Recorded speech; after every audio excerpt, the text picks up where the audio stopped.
think that's all of my staff that are here this evening. I have other staff as well. I got a lot of staff because my district goes from Oakland, unincorporated area, and Pleasanton.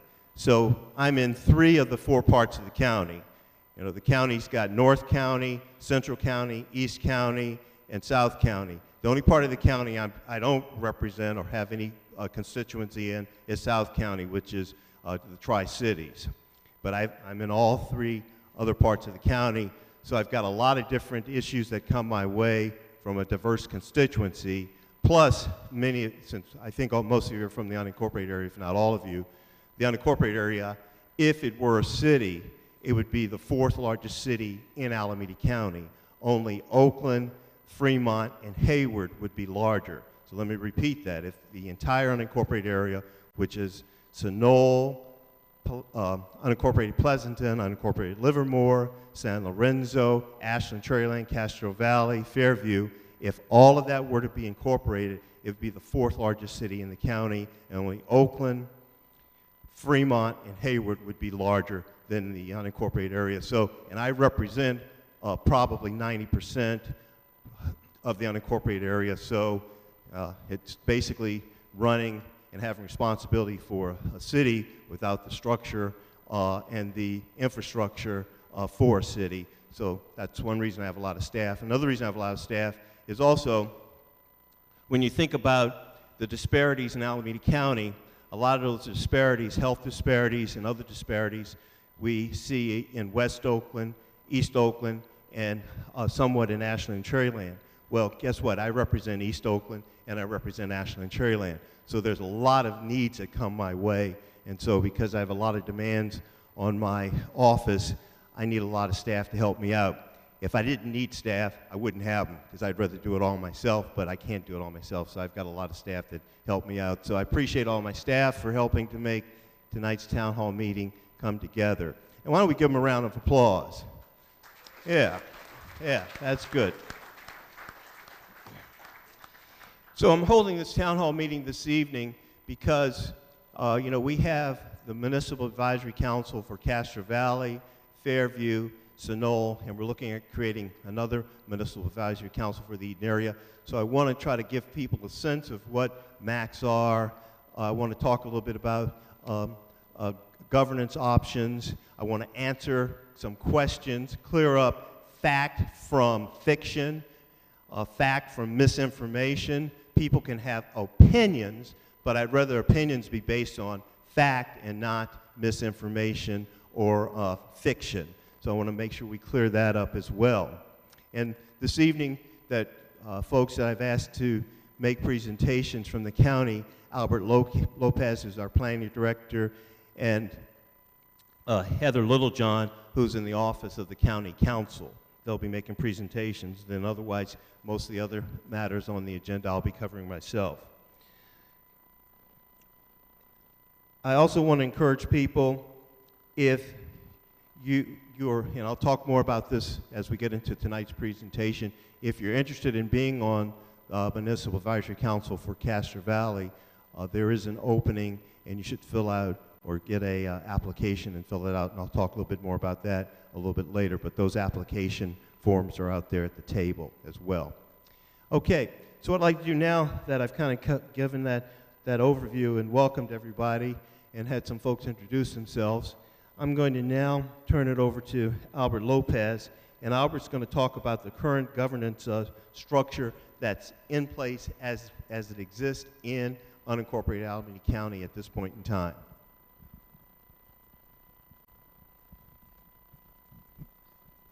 Okay, thank you, Nate. Good evening, everybody. I'm Albert Lopez. I'm Plan Director from the Community Development Agency that represents the unincorporated area. I'm going to speak in a very introductory way about land use planning and using the Municipal Advisory Councils, or MACs, as the point of reference. Here in the West County, as Nate mentioned, we have 2 MACs, Castro Valley and Fairview, potentially a third one in the Eden area. We also have 1 MAC in Sunol, but most of this presentation was geared more towards the West County, although many of these same ideas and concepts that I'm going to cover also apply in the eastern part of the county as well. So I'm going to cover land use planning in a very general way, and hopefully we'll have some time at the end for some questions. I'm going to run through about 5 or 6 slides on this PowerPoint, and hopefully you'll like it as much as I enjoyed putting it together, because it's not often that we're asked to present this kind of information to the community. There are a lot of questions sometimes, and so hopefully this will sort of clear up a lot of questions that you might have had about how things actually work in terms of land use planning. So with that, I will go into this presentation. So I guess I need to look up there. I'll follow along hopefully, and you're going to change the slides. Okay, thank you. So the planning department, the county is a big place, as the supervisor mentioned. We have the western unincorporated part of the county, and we also have the eastern part of the county, which goes all the way out to pretty much to like Mountain House, the Byron area. A lot of the wind farms and such are part of the county. A lot of people don't know that, but our jurisdiction is pretty far and wide. And we are charged with administering the general plan, any specific plans, and the zoning ordinance for the county. And that is a collection of documents that's probably about this tall, and it covers a wide range of issues from just general land use to recreation, open space, environmental protection, noise, and just a variety of things that you can find on our website if you want to peruse any of that information. Like most jurisdictions, whenever you want to build something or open a new business or pretty much do anything that impacts the built environment, you have to get a permit. And you have to go through the local jurisdiction. In our case, it's the county. Every jurisdiction has their own way of doing it, and I'm going to cover the way that we do it in the unincorporated. Not all, but most new development requires some sort of discretionary land use permit from the local jurisdiction. Discretionary permit means that it's not something that we just hand over because you want it. We get to use our discretion in allowing you to have a permit. And so even though folks may have strong feelings about sort of private property rights, pretty much anything that you do on your own private property is going to be regulated by the local government in some way, and that's just kind of the way that it is. And so this includes residential, commercial, industrial property throughout the county. So we're the point of entry for any new development, any new permits. At some point, they're going to come to the planning department at the zoning counter and ask us, what is it can I do with my land, and what is the process for me to be able to obtain a permit? And generally, very generally speaking, they must comply with all the adopted standards that we have. And those standards are contained in either the general plan or a specific plan or the zoning ordinance. And I can cover some of those, the finer details of those documents if you'd like a little later. We have standard application materials that we give to folks. It's the sort of the bureaucratic part of the job, the forms that they fill out to be able to get a permit. And those are collected by staff, and they're routed to the various departments. We also have just a ton of different county partners, from fire and police, environmental health, public works, our traffic division, the sheriff's office. The list kind of goes on in terms of how who we coordinate with when we're looking at a permit. A lot of times it's not just the immediate impacts, but the impacts could they could just vary depending on what the project is. And we see just a ton of different things on any given day. So that's sort of the role of the planning department. The role of the Municipal Advisory Council, or the MAC, since this is an appointed body, we believe, and I think that many folks will agree, that the folks that are appointed to the MACs are really the closest to the ground. They sort of know their community a lot better than staff does, certainly. And so they have firsthand knowledge of their community. They sort of serve as the default or de facto combination, sort of city council, planning commission, design review board, et cetera. And they see a variety of issues as well. I mean, there's 2 land use planning meetings per month where we cover mostly just sort of permits and new land use policy, but also there's a general purpose meeting as well. And so in combination, there's a few meetings a week with the MAC, and the topics range from just about pretty much anything that's going to happen in your community. But we focus mostly in planning on the land use side, and those are usually going to be permits that are being asked from whether a new business or a developer or a homeowner wanting to add on to their house or something like that. Most of that's all going to be routed through the MAC at some point. And so in terms of the territory, I didn't really cover this on these slides, but I'll just mention it quickly that in Castro Valley, the jurisdiction of the Castro Valley MAC is essentially the general plan of the Castro Valley community. And in Fairview, it's the Fairview specific plan. In Sunol, their jurisdiction is the town of Sunol, and their boundaries are sort of delineated. Yeah, you can find all these maps and geographical boundaries on our website. Next slide. I'm going to talk about the life cycle of a land use permit. As I mentioned, pretty much anything you do needs a permit, and most of the things that we do are either site development reviews or conditional use permits. Those are permits where you want to do something that maybe you want to have a little closer look, have some community scrutiny, some staff analysis and review before we issue them. We also look at variances, which is a sort of a waiver for a numerical standard. Like if you have a setback of 10 feet on the side and you want to go down to 8 feet, that requires a variance. We also look at subdivisions. We do see a number of subdivisions in the county. We are fairly built out, but there is still a lot of development opportunities, a lot of folks that are buying properties and tearing down what was there and building new projects. You've probably seen a couple of examples of that here in Castro Valley, and certainly we're seeing that in other parts of the unincorporated areas as well, including Ashland, Cherryland, San Lorenzo. There are significant projects. As you know, the economy is booming, and certainly we're starting to get probably more activity on the larger side, larger projects than we have in the last 10 years or so. So it is exciting, also a very busy time for us. Once an application is accepted, as I mentioned, it is routed to our partners in the county for their input. It's calendared for a review by the MAC shortly thereafter, once the application is sort of considered to be complete enough to advance to the first public hearing. So the public hearing at the MAC, it's a Brown Act body, which means that all the items have to be publicly noticed to adjacent neighbors. We put it in the newspaper, and we put a placard at the actual site of the project, letting people know that this public hearing is coming up.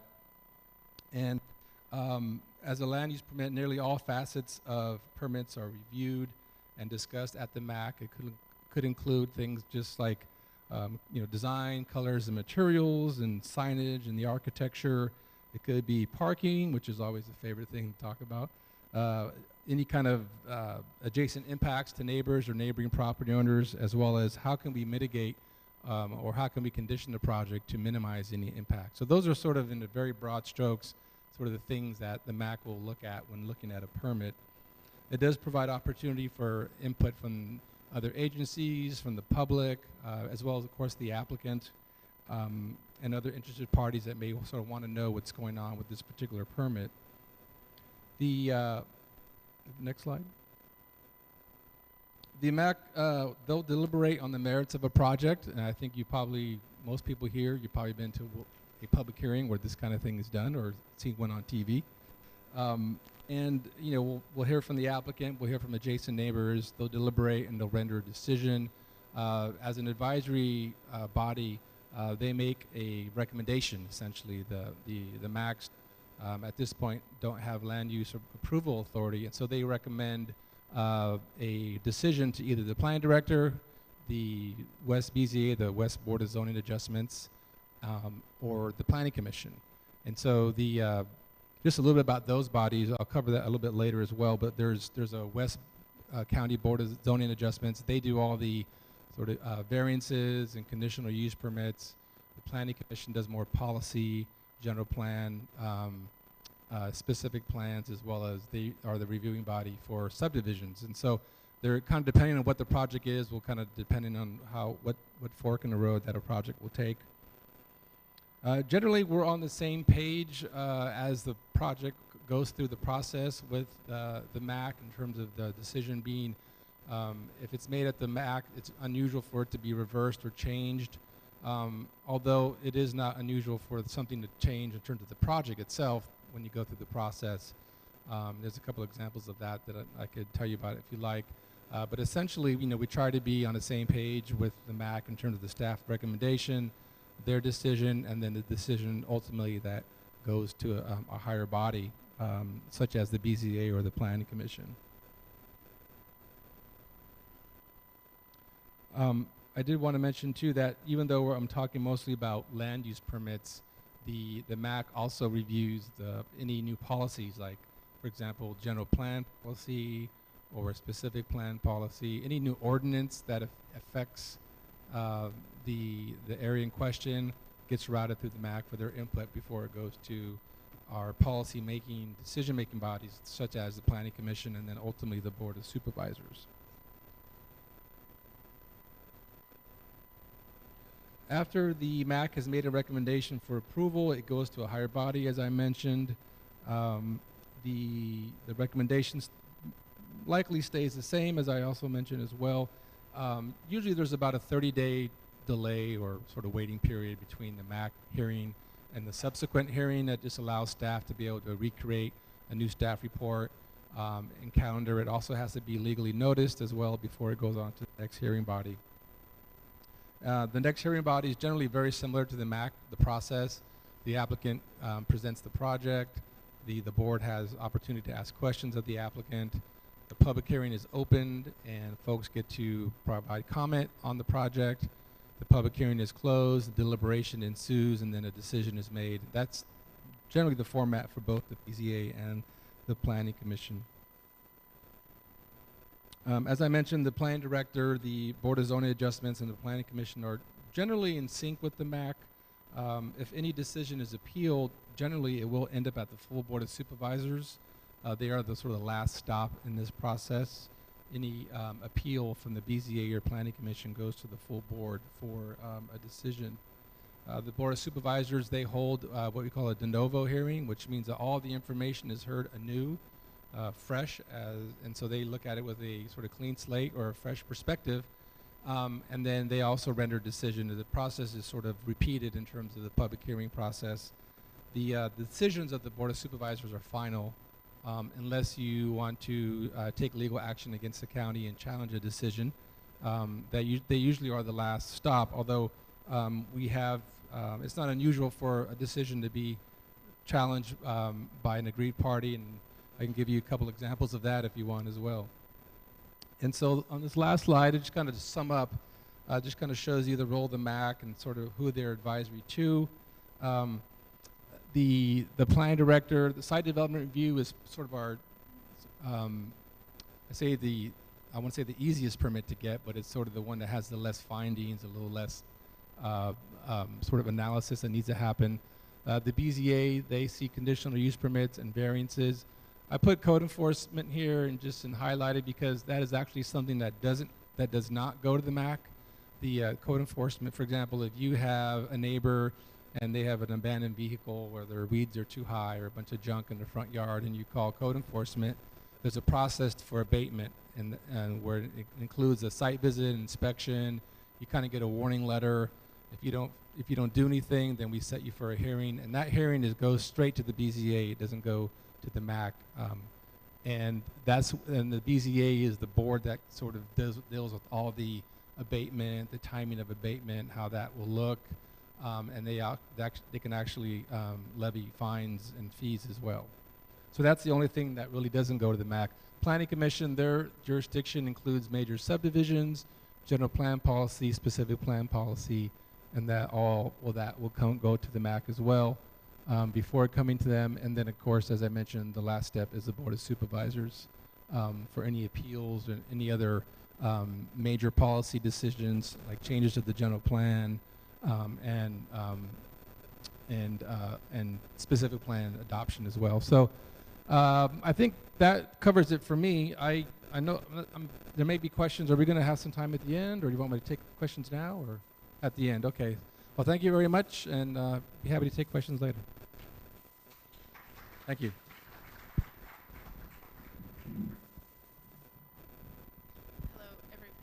Hello, everyone. My name's Heather. Can you hear me? Is this mic on? How about now? All right.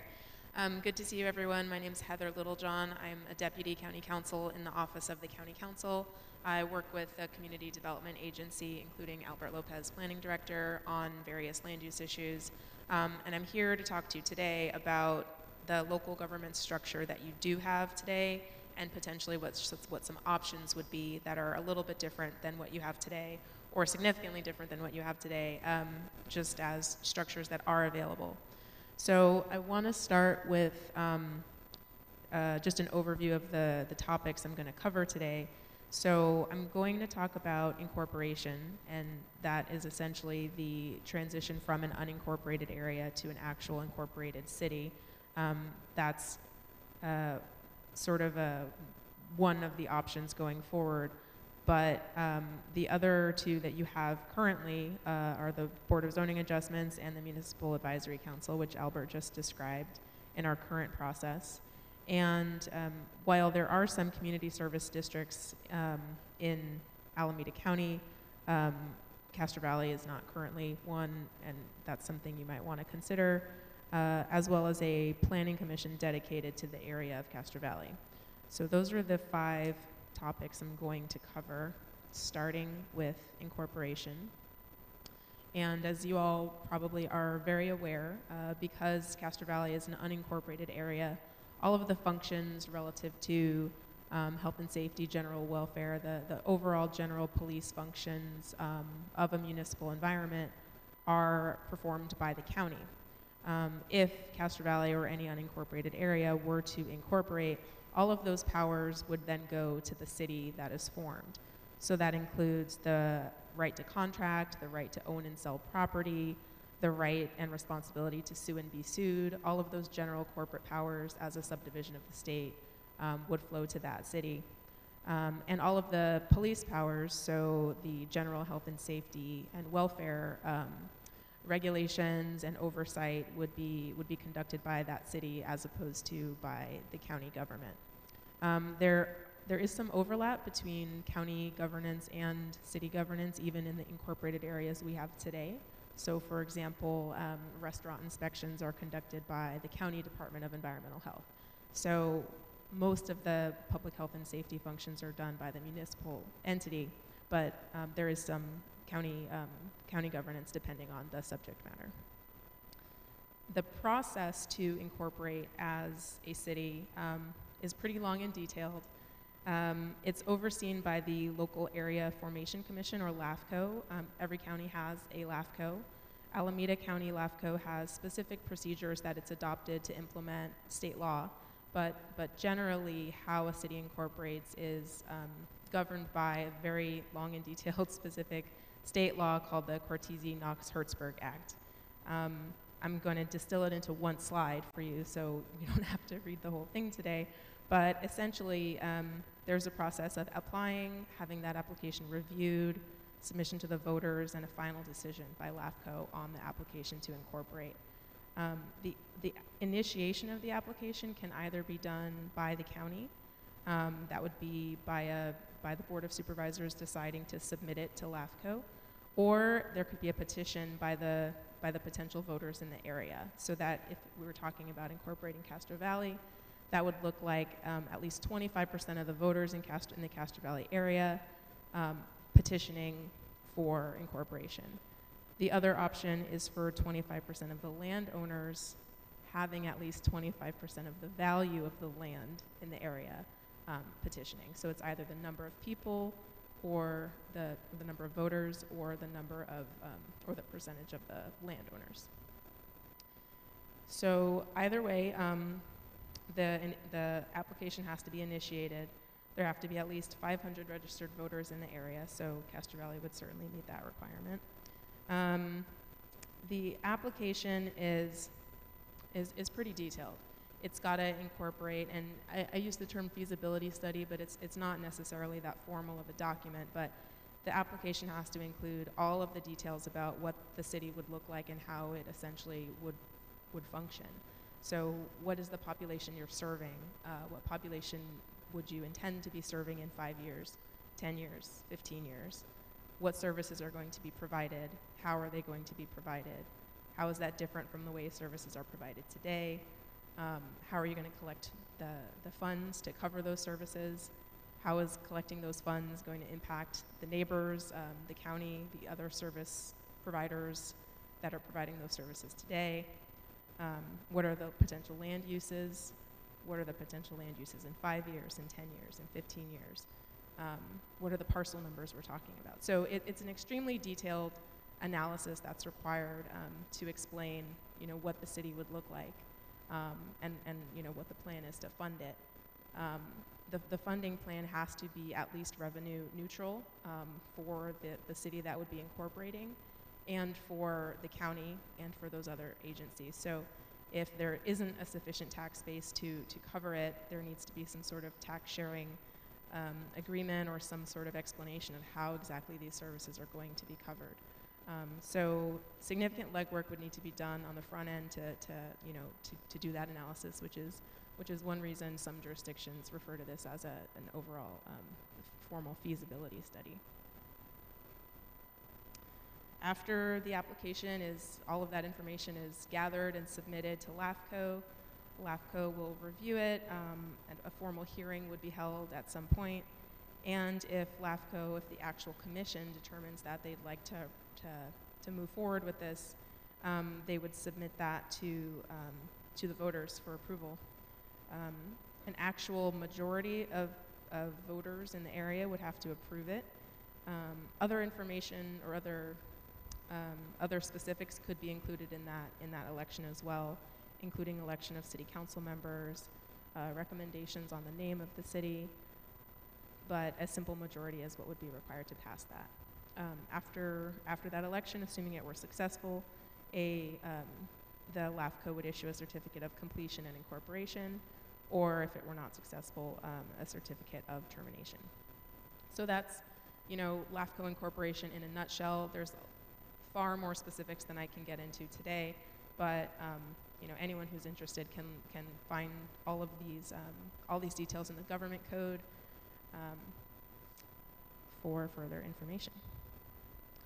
So moving from the option to incorporate to a further discussion of where we are today in terms of local review of various applications and land use issues. Currently in place is a Board of Zoning Adjustments. We've got a Board of Zoning Adjustments for the West County and also one for the East County. The West County Board of Zoning Adjustments has 5 members, the East County has 3. And this is a transition that occurred pursuant to state law some decades ago. We used to simply have a single zoning administrator who was one person making these decisions. The state planning and zoning law allows for the Board of Supervisors to elect a formal body that is, essentially multiple people making those decisions by majority vote. The specific powers that a Board of Zoning Adjustments has pursuant to the actual state law that establishes the ability to create BZAs is to decide variances and conditional use permits. But that state statute also says that the board can determine what other powers they would like that BZA to have. So in our zoning ordinance, or in our county ordinance, I should say, our BZAs are also given the authority to hear code enforcement matters, as Albert Lopez talked about earlier. They have the authority to hear nuisance hearings for alcoholic beverage sales regulations violations, for example, and these are their formal decision-making powers. These hearings, the decisions made at the hearings are appealable to the Board of Supervisors, but they are, unless appealed, final decisions. They're not advisory like the Municipal Advisory Commission. They can, however, have advisory powers. They don't have them today under our ordinance, but if the board wanted to give the BZA some role in giving advisory decisions on various topics, they could do that. We simply don't have an ordinance at this point that establishes that role for them.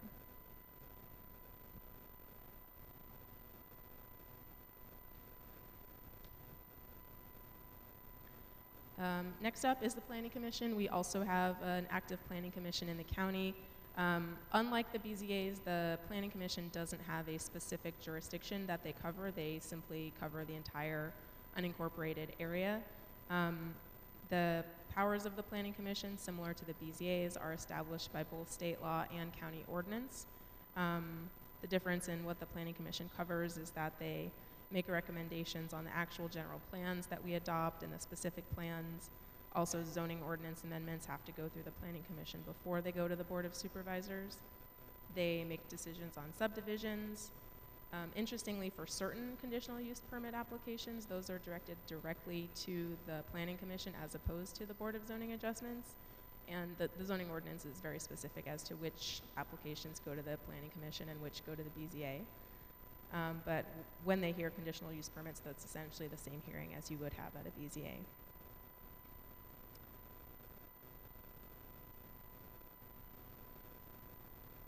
Similar to the Board of Zoning Adjustments, the Planning Commission could be given advisory powers by the Board of Supervisors. Typically, that's not their function at this stage, but they do hear some referrals from the planning director for concurrence on planning director determinations and definitions and that sort of thing. But they generally are not an advisory body other than making recommendations pursuant to the ordinance for things like the general plan. However, there is another option in terms of utilizing the Planning Commission function, and that is to have more than one Planning Commission in the county. Right now, we just have one with the jurisdiction of the entire incorporated area, but the planning and zoning law, the state law, does allow for a jurisdiction to have more than one Planning Commission. You could have multiple that are responsible for handling different kinds of issues, different kinds of hearings. You could have different levels of responsibility or different types of responsibilities, or you could have planning commissions based on a geographic area. So you could have an East Planning Commission and a West Planning Commission, that sort of thing. Again, we don't have that at this point, but that is something that the state law does permit. The state law that governs boards of zoning adjustments also says that you can use a planning commission to serve a zoning adjustment function.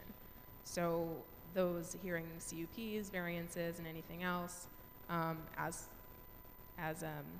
described by the ordinance, you could have that done by a board of zoning adjustments like we have. You could have a single person, a zoning administrator, do that. You could assign all of those duties to the planning commission and not have a BZA at all. Or you could have an area planning commission that handles just a prescribed portion of the county. And you could have that area planning commission serve the functions as a board of zoning adjustments.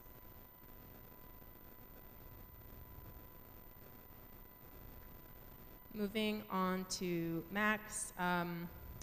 MACs are similar to boards of zoning adjustment and planning commissions in that the regulations demonstrating or requiring how exactly a MAC is to be formed and what a MAC can do is also established by state law.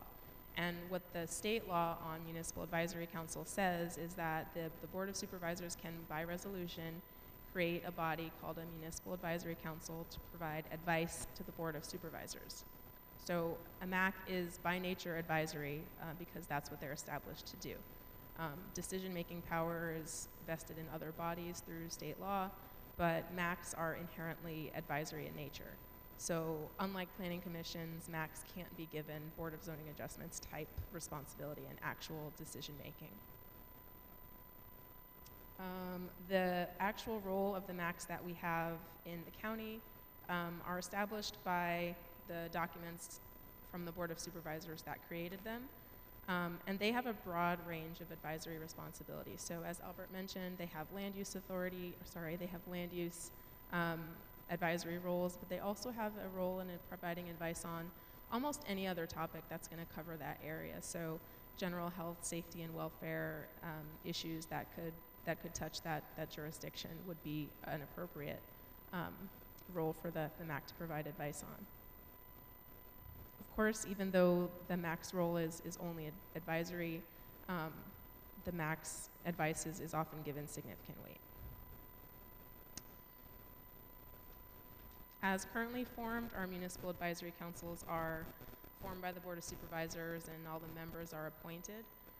This isn't necessarily required. The state law on MACs establishes that maps will be created by the board. It says by resolution, but ordinance would be okay too.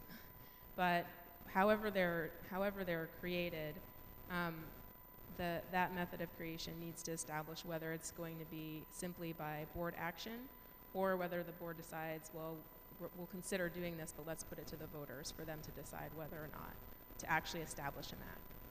So that's one method for the voters to be involved in establishing a MAC. And the second is that whether the MAC should have elected members or appointed members is also something that could be referred to the voters for decision. And then, of course, the actual vote, if they are to be elected, would go to the voters. The statute does not explicitly provide for an initiative or anything like that for establishing a MAC. It's not necessarily precluded, but it's not addressed directly in the statute, which says that MACs are to be created by the Board of Supervisors. So there's a little bit of an open question about whether the initiative process would be an appropriate or effective way to create a MAC, but we certainly don't want to indicate that that's not permitted. It's not directly addressed in the statute.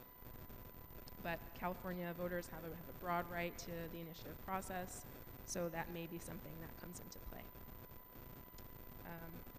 With MACs created by board action, as I mentioned, that may or may not be submitted to the voters, just depending on the direction they choose to go. An entirely separate way to have sort of local governance is to establish a community service district. Those are really separate entities. They're not sort of a subgroup, a subpart of the county, the way that MACs and BZAs and planning commissions are. It's a separate legal entity, the way that the county or a city is a separate legal entity. Community service districts can cover specific service issues like fire service, police service. Our Alameda County Fire Department is a district. It's a fire district. So if there's a specific service type that the community is interested in having an actual local agency created to provide, then that community service district would be the way to go. Similar to incorporation, this is a LAFCO overseen process that requires a formal application, thorough documents submitted to establish how the taxation, funding, and expenditures would work. Similar to incorporation or any of our other services that we've talked about, there would need to be some sort of determination about who the governing body would be. They could either be elected or the Board of Supervisors could sit as the directors. But either way, there needs to be some sort of decision-making around that. And of course, their authority would be limited to those issues about the services they provide. It wouldn't be general county land use or advisory functions. My next few slides, I'm not actually going to run through, but they, for your records, you've got them now in your handout. This is just a summary chart that runs through everything I've gone over for the past few minutes, really describing the breakdown and the differences between how these bodies work. And we'll take questions at the end. Okay, thank you, Heather. Okay, so I'm going to try to get through this so we can get to the comments. I think Priya's going to queue up the next PowerPoint. So in the packet of information, this packet here, you have a page that says information is valuable. So that's not going to appear on the PowerPoint, but this information I might refer you to as I go through the PowerPoint. So it's a sheet that says information is valuable, and on the back of it, it has responding to issues. Okay, so let's kind of go through. So, we've already covered the local governance overview, Board of Supervisors, Municipal Advisory Councils, Planning Commission, Board of Zoning Adjusters, Community Service Districts, and Corporation. So those are basically the array of governance options and overview. And Albert touched upon those as well as Heather. So ELI governance. ELI stands for Eden Area Livability Initiative. It's an initiative that I launched in 2006, and it went for 5 years. And then we did phase 2 and launched it 2013, and we're coming to the end of Eli phase 2. And the Eli is all about trying to look at a vision for livability in the unincorporated communities, particularly the urban unincorporated communities of Fairview, Ashland, Cherryland, San Lorenzo, and Castro Valley. And particularly with Eli phase 1, we had governance, and with Eli phase 2 we had governance. And with Eli phase 1, I think one of the prominent things that came out of the governance aspect of Eli phase 1 is when you saw the slide up there that talked about the Planning Commission. The Board of Supervisors, we're not restricted in terms of who we appoint to the Planning Commission. And historically, people had been appointed to the Planning Commission to look at land use decisions, and they didn't necessarily reside in the unincorporated area, because every supervisor gets to appoint people to the Planning Commission. So under Eli phase 1, one of the commitments that I made and Supervisor Alice Bicker at the time made was that our appointees to the Planning Commission would come from the unincorporated area. It's not required, but we made that commitment. And I've actually had recently, as a couple of months ago, one of my good supporters in Oakland who has Planning Commission experience asked me if I would appoint she's an attorney, appoint her husband, who is not doing anything but served on the Planning Commission Oakland, to the Planning Commission for Alameda County. And I told her, well, I made a commitment that my appointees to the Planning Commission need to come from the unincorporated area. And that was something that was, thanks, that was something that was really, really important, because people wanted to make sure that people who were making decisions on land use at least came from the unincorporated area, even though the Planning Commission has 7 members, Albert? 7 members. So even though the Planning Commission has 7 members, at least 3 of them would come from the unincorporated area. And then with Eli phase 2, we're still in the whole governance process. And Eli phase 2, that's where we created the Fairview MAC, and we're looking at the Eden area MAC. Another thing with Eli phase 1, which I just want to point out, which was important under governance that was able to be achieved, was that matters would come to the Board of Supervisors and new information would come up. And like Albert said, we can take up new information. It's a hearing de novo. It's a new hearing, so we can take up new information. So a lot of times we'd get new information, and the MAC's already looked at this project, and let's say the BZA or the Planning Commission's already looked at it, but then now it gets to the Board of Supervisors, we get new information.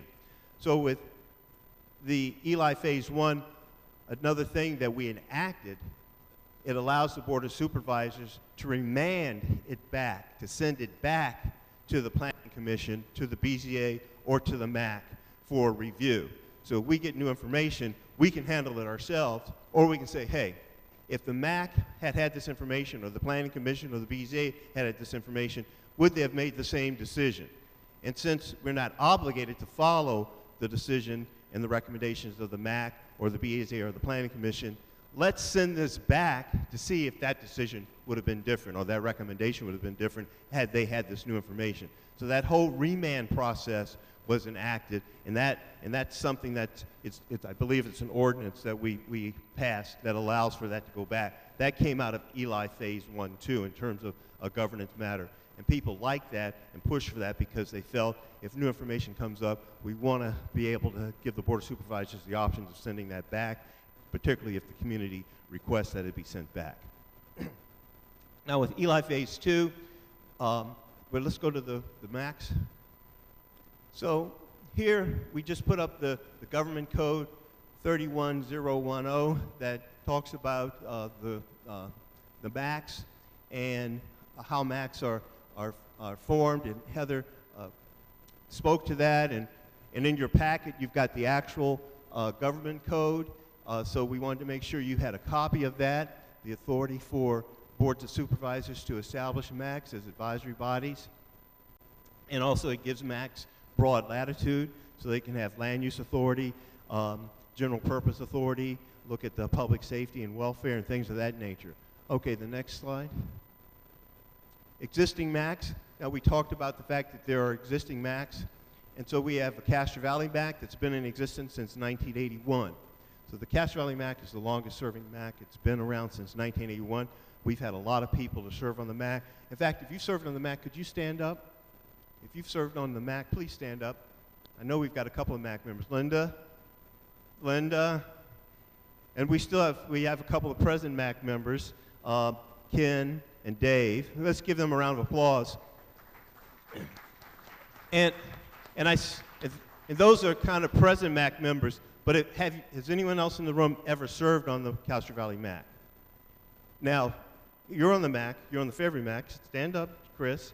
April, stand up. April, those two are on the Fairview MAC. Any other Fairview MAC members? Okay. And the reason I wanted them to stand up, you folks have elected me the county supervisor. This is my full-time job. I get paid to do this. My staff gets paid to do this. I get paid to take abuse. I get paid to come to a lot of meetings. I get paid to interact with all of you. That's my job as a public servant. These folks volunteer to get abused, to give up their time. And they do. I mean, it takes a lot of time to serve on the MAC, and sometimes they don't get a lot of gratitude for it, but I just really value and appreciate them. And so I just want to make sure they get acknowledged for the service that they provide as volunteers. But keep in mind, they are public officials. They can be sued, and they have been sued, and we've dismissed them from lawsuits in the past, but they can be sued as public officials, and they're under the same kind of guidelines and requirements that I am as an elected official, as county staff or as public officials. But all of us get paid to do that. They volunteer their time. So once again, thank you guys for serving.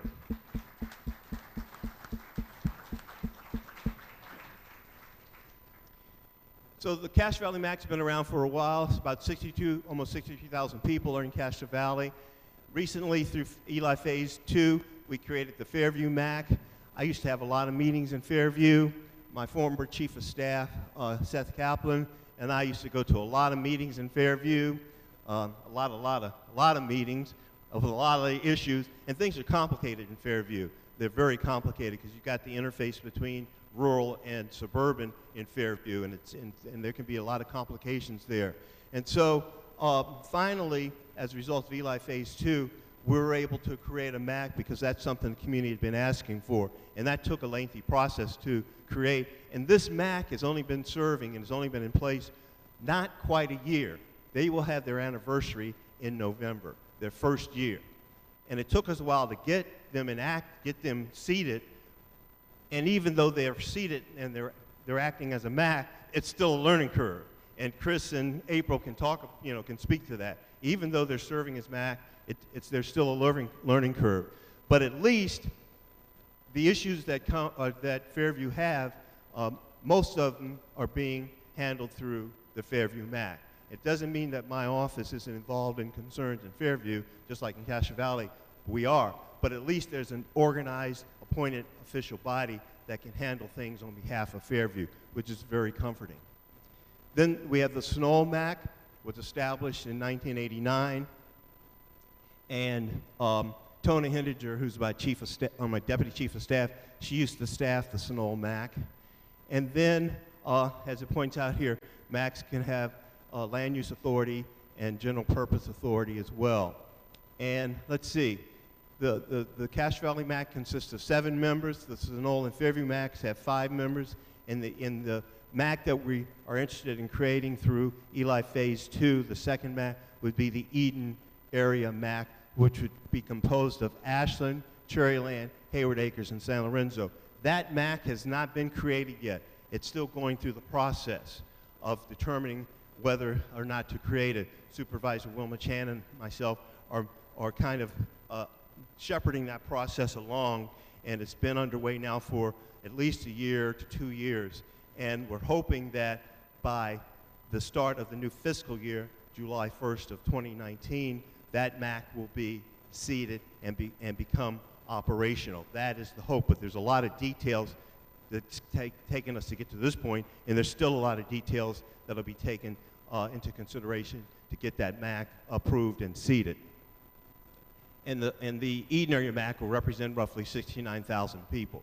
The other complication with the Eden MAC, if it's seated, Castro Valley is one community, one large community. Fairview is one large community.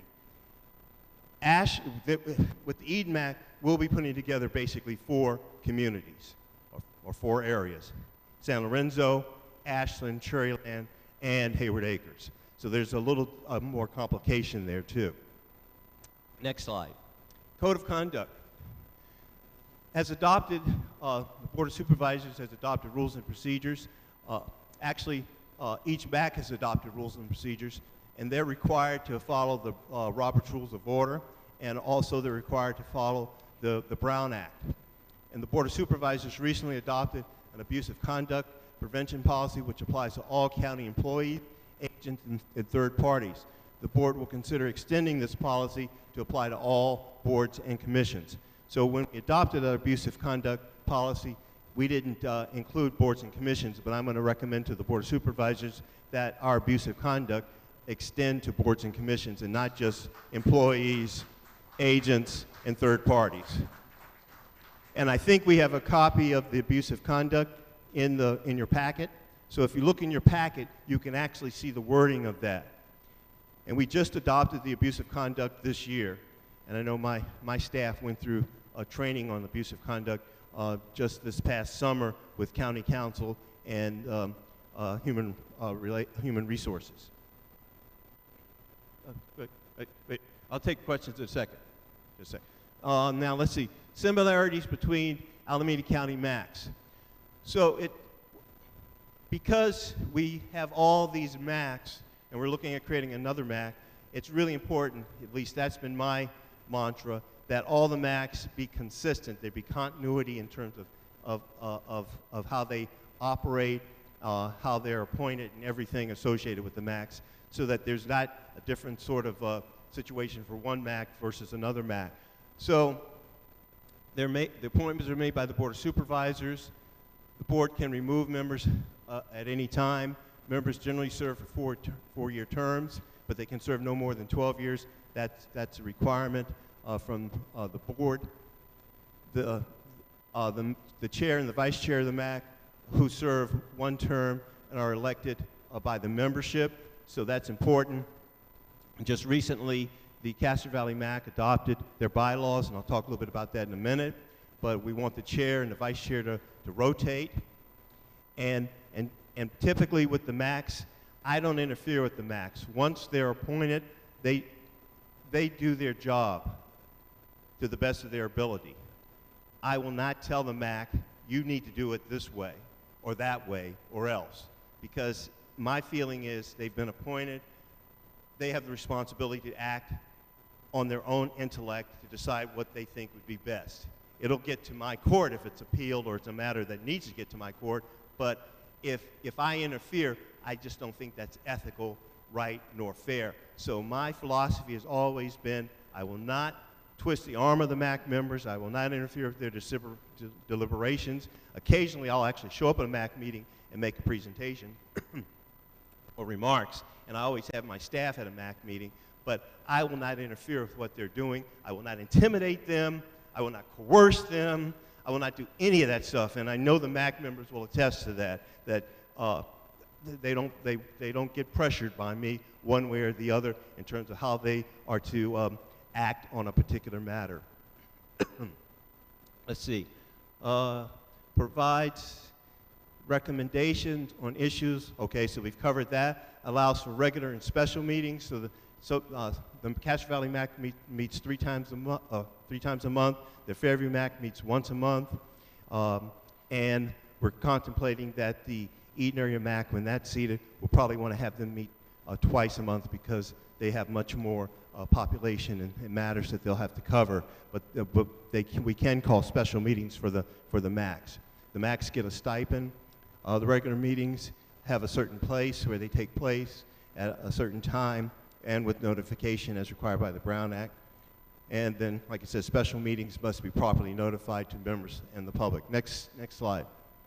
So here kind of is a map that shows you the MACs.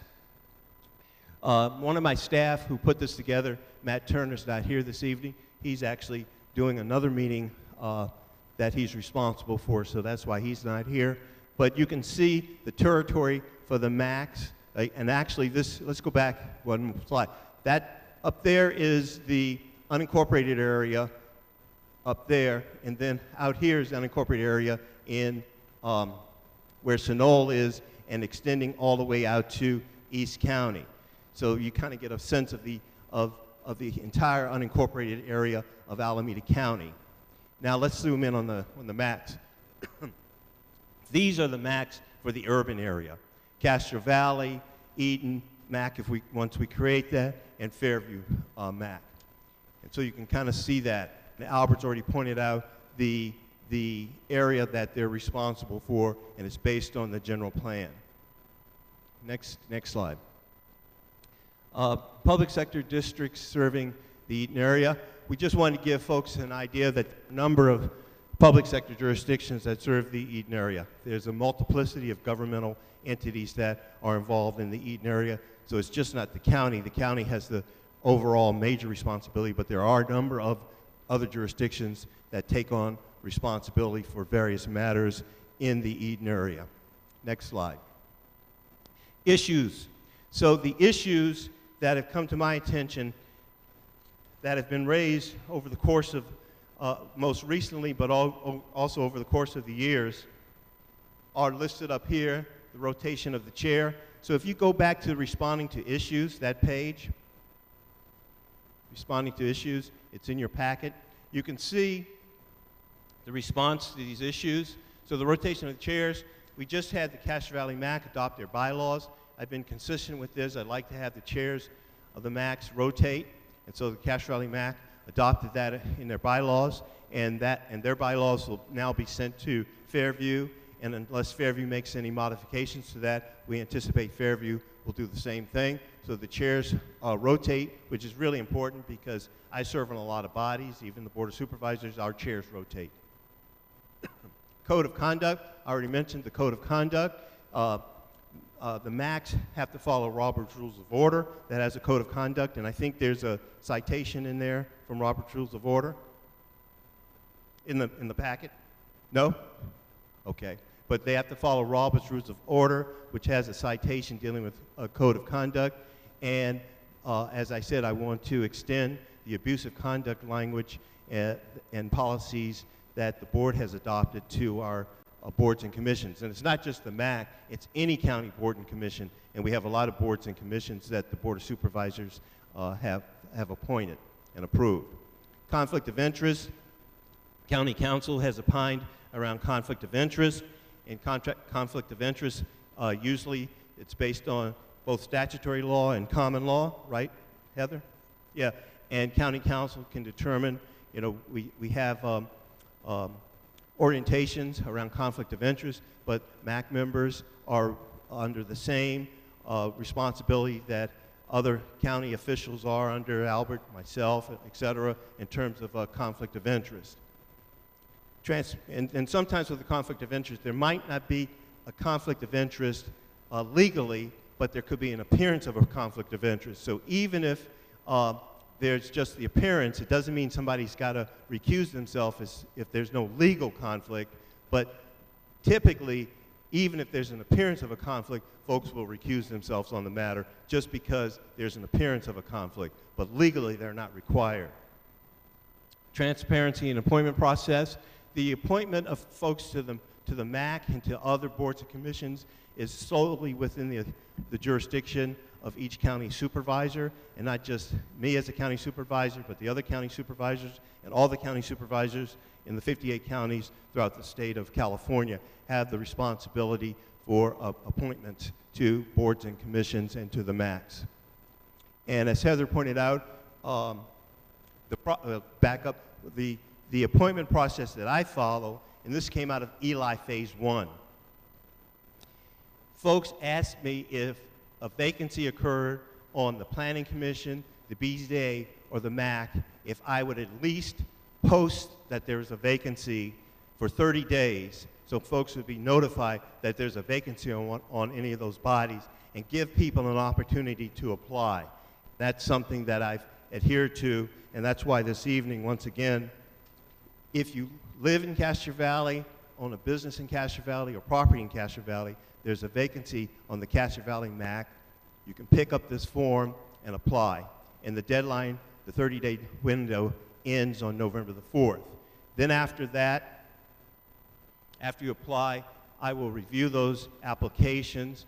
I've had different processes in the past where either my staff has helped me with a selection or I've actually held like a public sort of forum. I've had MAC members help to look at making recommendations on appointments. So I follow different things. But ultimately, the authority for the appointment to a MAC rests with the county supervisor, and then the Board of Supervisors approves that. They confirm that. Then elected versus appointed MAC, the response that I have put in the paper now that I've done a lot of pondering about this over the many, many years is I don't think an elected MAC gets you anything other than the fact you get to vote for an elected MAC. An elected MAC has no decision-making authority. It's advisory. And if folks want to spend, to hold an election for an elected MAC, it's going to cost you anywhere from $4 to $6 per registered voter. So I don't know how many registered voters there are in Castro Valley, but multiply $4 or $6 by the number of registered voters, and that's roughly the cost of putting on an election for a MAC. I'm pretty certain it's at least $100,000 or thereabouts. That's $100,000 that you'll have to spend that could have been used for other services. Plus, the people who run to be on an elected MAC will have to pay a filing fee, just like I have to pay a filing fee when I run. The filing fee is roughly, I think, about $5,000 or thereabouts, something like that. So there's a cost to have an elected MAC, to have an elected MAC that you vote on who has advisory powers, and that's all they have is advisory. I think an appointed MAC and then all these other options that we put up here are much more viable as opposed to an elected MAC. Boards and commissions. When somebody's appointed to a board or commission, it could be a MAC or it could be any board and commission. Folks, when their term ends, they don't automatically come off of that body. They can continue on that body until either they're reappointed or they're not, or they're asked to leave because another appointment's going to be made. So people who are in a position can hold over into that position until it's either filled or until they're reappointed. And that's with not just with the MACs, but with any board or commission that the county has established here. Let me see here if there's anything else that I want to say about any of that stuff. And we've tried to have those responses written out here on the page because that's kind of the basic thing that's come up in results of some of the questions and concerns that people have raised to me. I decided to hold a town hall meeting to respond to all of this as opposed to responding to different inquiries about this from different individuals. I thought it'd be better to hold a town hall meeting and put it all out here in the public so everybody would have the same information as opposed to one person having information, maybe misinterpreting it to somebody else. You've heard the information firsthand from me this evening, and once again, this is being live cast, or live streamed, so folks will hear this and know what I'm saying, what I'm stating. And I think, is there anything else? Any other slides? Okay, so we have finished the presentation. So we can now go to public comment. If you have questions of Albert, Heather, or myself, or you want to just make public comment, you have 2 minutes to do that. And I will have Priya, who has the speaker cards, can call people's names. And maybe just call the first 3 or so.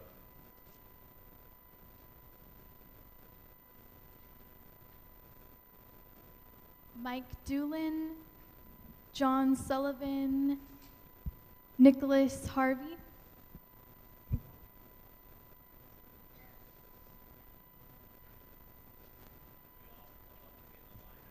Yeah, just approach the podium, and you, in any order that your name was called, and make your comments or ask your question or questions. Start the question without a question that. And when you speak, I'm sorry, if you could also let us know where you reside. Mike Doolin, 5794 Highwood Road, Castro Valley. Question about the process before I ask my question. Do we eat up our 2 minutes with questions about what we learned tonight, or are they two separate blocks of time? There's one block of time, but Okay. I've got the discretion to give you more time, or depending when we go through the entire number of folks who want to speak, you could come back again. Okay. I'll start because I think there's probably a few questions that other people have that are similar to mine. First for Albert, really quick, what data do the MAC bring today in their advisory capacity? So in the MAC meetings that we sit in, we see a lot of opinions. The MAC members are advising, and I think that's their role, that's what they're appointed to do. But when they come back to Nate, to you, to the board, even if their advice is not binding, I would imagine that you and Nate and others have a interest in the data that supports their opinion and advice. We see them, some out in the community, we see some taking comments here, but what's the physical product that they turn over to you as a data set that you then use to conduct your analysis? Usually that's going to be the action that they take as a full body. It's not individual MAC members, but their real power, I guess you could say, is acting as one unit. And so we will provide them a staff report that has the analysis of a particular project, some of the information that the applicant has provided to us, as well as maybe letters from neighbors or other interested parties. That all gets wrapped up in the staff report. We make a recommendation to them. They take that information in, deliberate it. They'll hear from the applicant and neighbors and the sort of, the way the pros and cons of a project, and then render a decision. That's all in very sort of general, very broad strokes. But the action that they take is essentially the product that they give back to staff or to the Planning Commission, BZA, or the board. And so we take that decision that they make and move that forward with any other, I guess, pertinent or significant comments that they want to make sure that the higher body is aware of. So that is, they don't do an official, order or anything like that. It's more just of their the action that they take as a body. Based on their observations. Okay. Yes. Thanks. I do have two. That was, I think, a question for just the general comments. I'm just going to go through one more. And to be clear, and for the record, I just want to make sure I am in favor of an elected body. I think, Nate, thank you for this. This is very helpful, I think, for a lot of us to learn the different components that make different elected governments work. Whether it's an elected MAC or another form of elected body, I think it's important that we have elected representation at a more localized level. That a community of this size needs something a little bit more localized. And then I just have another question, Nate. This is for you. I think this is actually something, and also I would imagine other people have. You did mention that the MAC currently, as appointed people, are as appointed in their capacity, are they're liable effectively to all the constraints of other public servants, but yet we're waiting to mandate the abusive conduct practice and policy for them. So I want to make sure we're clear. They are liable as other public servants would be, but we have another step or two to go to get them into the abusive conduct clause jurisdiction. So how does that square? I guess asked a different way. The abusive conduct procedures, standards that the Board of Supervisors adopted, we just adopted it this year. And for some reason, which was an oversight, we didn't extend that to the boards and commissions. So we need to amend our abusive conduct so that it applies to the boards and commissions. That's one thing. Robert's Rules of Order, and like I said, I thought that was going to be provided here. There's a citation in Robert's Rules of Order of which the MAC is, adheres to that also speaks to abusive conduct that they're already supposed to be adhering to. Right. Okay. All right. Well, thanks for your time, everyone. And this is very helpful tonight, so appreciate it. Thanks much. Next speaker, please. Good evening. My name is John Sullivan. I've been a Castro Valley resident for over 30 years. I live at 17760 Sweetbriar Place in Castro Valley. I was very happy when the Board of Supervisors opted to form this MAC form of local government. This way I felt we got home rule like a city, but without this another big bureaucracy. Over the years, the MAC board has been effective. I feel very effective, very efficient, and its members certainly close to what's going on, and that's important. Would I favor an elected board? Not really. I feel we elect a board of supervisors, and they should be free to do their appointing. Castro Valley as a city, no. Our local cities, Hayward and San Leandro, are struggling big time in debt, to CalPERS, for instance, and so forth. So who wants to be part of that? I'd say keep our present form of MAC as it is. It works well. Keep it simple. Our MAC board is not broken, so just please don't try to fix it. Thank you. Next speaker.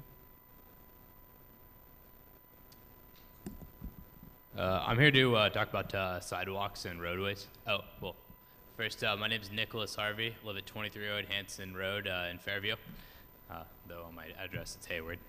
So I'm here to talk about roadways and sidewalks. The San Francisco Chronicle recently reported that San Francisco Bay Area has the worst roadways in the entire U.S., costing drivers about $1,400 per year because all the potholes and things like that. It wasn't just confined to San Francisco, but the entire Bay Area. As I'm sure you're well aware, unincorporated communities often get left out. I'd have to commend y'all for the recent road improvements on Fairview Avenue and also in Castro Valley, like on 4th Street in the area just south of Grove Way. But I still think we have some issues.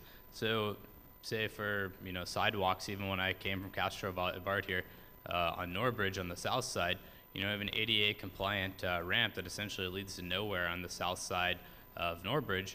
The sidewalk just abruptly ends, and here I find myself in the bike lane and essentially jaywalking across the median. And so, I think we have to be smarter about some of our programs. So, for example, we have the East Avenue sidewalk construction program coming along, or so we hear. And, we have problems, for example, with, some adjacent roads to it not having sidewalks that are going to be constructed. And, we recently had a cyclist that was hit on Fairview. I talked to an officer from Alameda County Sheriff's that was out today writing tickets, and I think that'd be a good revenue generation opportunity, because at East Avenue and Hanson, we just see people speeding through those lights. I have pictures of people walking in the middle of the road, and it's really dangerous for pedestrians, dangerous for cyclists, dangerous for the children that live there or that go to the elementary school there on the corner. And so my question really is what can we do so that we can, spend money smarter and make sure that we can get sidewalks, not just on, fully, basically, not go halfway, go all the way. So anyways. Thank you. So a couple of responses. First of all, let me just say, our law enforcement agencies don't write tickets for revenue purposes. We want to make that clear. I know that. Okay, but you said that, so I want to make sure everyone is clear on that. Then secondly, the MACs can take up that issue, as well as we are putting together a Eden area bike ped commission. Once we put that in place, that body could take up that issue as well. It can come directly to the Board of Supervisors through any of the supervisors that represent the unincorporated area. Can communicate that to public works staff. And then the other thing is, Heather mentioned community service districts. If folks really wanted to take on the decision-making authority around streets and roads and things like that, you could create a community service district just for streets and roads, which would include sidewalks, elect your officials who would oversee that and make decisions around that. on your behalf. So those are all of the kind of the range of possibilities. So can I ask you a follow-up question with regards to grants? So for example, with the East Avenue Sidewalk Construction Program that's coming through, it's about 8,000 feet when you map it out on Google Maps from where East Avenue starts at East Street going up to Camino Vista. And you know, if you were to include 200 feet of sidewalk, which is currently missing on Hanson, and something like 100 feet of sidewalk, which is currently missing on Winfelt, we have a lot of kids, and we have bus stops on these corners as well for the 94. And so, you know, it would be a rounding error to construct another essentially 300 feet of sidewalk when you're constructing over 8,000 feet of sidewalk. And so I've asked several people I understand how grants work, you know, if it's not in the purview of this grant for these two adjacent roads, but when you have the people and the equipment there, it makes a lot of sense to do it. And so my question to you is, would it be possible to get that question answered? Because before the project starts, you know, it really makes a lot of sense rather than trying to do it after the fact. Yeah. Okay. Thanks. Yeah. Okay. Hopefully, you know, my staff are taking down that, and we'll get an answer to that question. And I know Chris is here and April's here from the Fairview MAC, and so between our collective energies, we'll get that answered. Thanks. Can you call the next three speakers? Ellen Griffith, Michael Kuziak, Carrie Sanchez-Para.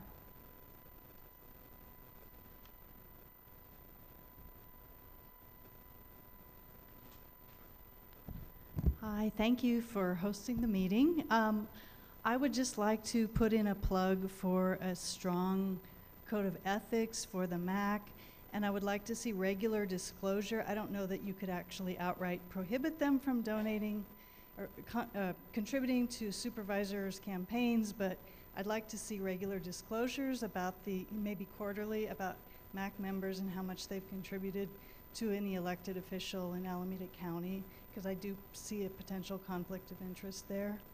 I too support an elected MAC. I don't feel that the MAC often reflects my views as a resident of Castro Valley. I think it's a bit antiquated that we still allow people who don't live here to serve on the MAC. I think it should be residents only.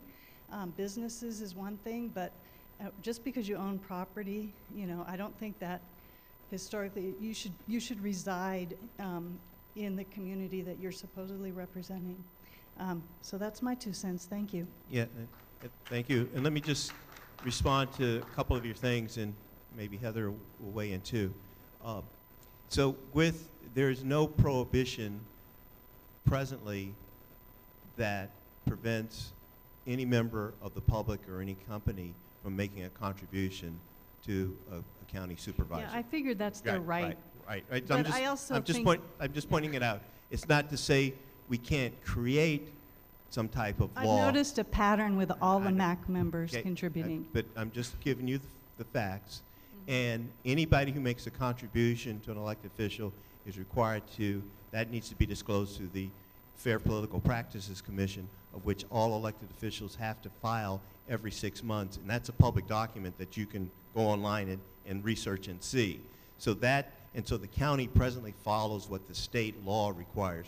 There's some jurisdictions, like the city of Oakland, that has many, many more requirements and restrictions. So a county or city could establish additional regulations and restrictions if they so I think choose. I would support that. Yeah, okay, so that's one thing, and you might support it, but I'm not sure if every elected, all the electorate in Alameda County would support it. Then the second thing is, people who own property, sometimes we hold elections, and it's not the voters who vote on it, but it's the property owners. Is that accurate, Heather? There's sometimes when just the property owners get a chance to vote on things as opposed to the electorate. Right, that's true. Can you speak into the mic? Sure. That's true. It depends on what kind of election we're talking about. But for example, like I mentioned with the LAFCO petition, it's requires 25% of either the voters in the area or the landowners, so that you wouldn't necessarily have to be a resident to have your voice heard in that type of election. Yeah. So we respect your opinion, but I'm just letting you know, legally, property owners have the ability to have their voice heard. We can restrict that and not have that be the case with a MAC, but presently we don't do that. Okay. All right. Hi, I have a few comments and some questions, so I'm hoping questions don't get taken away from my time. I just want to say I really appreciate, my name is Michael Kuziak, I live here in Castro Valley. I really appreciate your opening comments about using facts to base our opinions on those facts. This is a small town. A lot of misinformation can be spread in this small town, a lot of untruths, and it's important that we use facts to argue our opinions. I absolutely think it's critical to implement anti-bullying policies throughout the county. My question would be, what are the consequences and how is it enforced? With regards to transparency to the appointment process, I hope that never again will we allow MAC members be on your selection committee. It should be something that is not driven by the will of MAC members. With regards to representation, the MAC doesn't sound like or look like or ideologically reflect the Castro Valley I see, the Castro Valley that's changed significantly in the 10 years that I've lived here. There's something wrong with the process. We need to figure out a way, if it's not going to be elected, to develop future leaders in our community. With regards to elected versus appointed, I really think this number 139,616 is incorrect. I believe that's the number for a standalone election for a MAC. My question to you would be, what's the cost for a supervisor's election? And I want us to keep in mind the context that we have a $3.1 billion county budget. There is a cost to conducting democracy, and I don't see a problem with having an elected MAC to support that. With regards to the elected MAC, I just want to point out that your position has somewhat shifted, and I'd like you to maybe talk about that and see how this can maybe play out in the Eli process and how we might further sort of wrap things up there and have a further vetting of this in a public way. And then lastly, with regards to member holdover after an expired term, I would just say that's a really odd loophole. It's very, I think, problematic. We're not a historical preservation commission here. We are a municipal advisory council.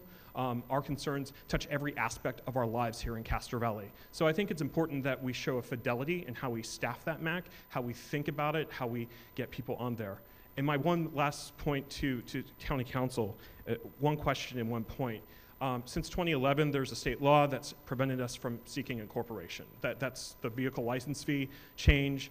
If any community in California tried to seek incorporation, we would be laughed out of LAFCO.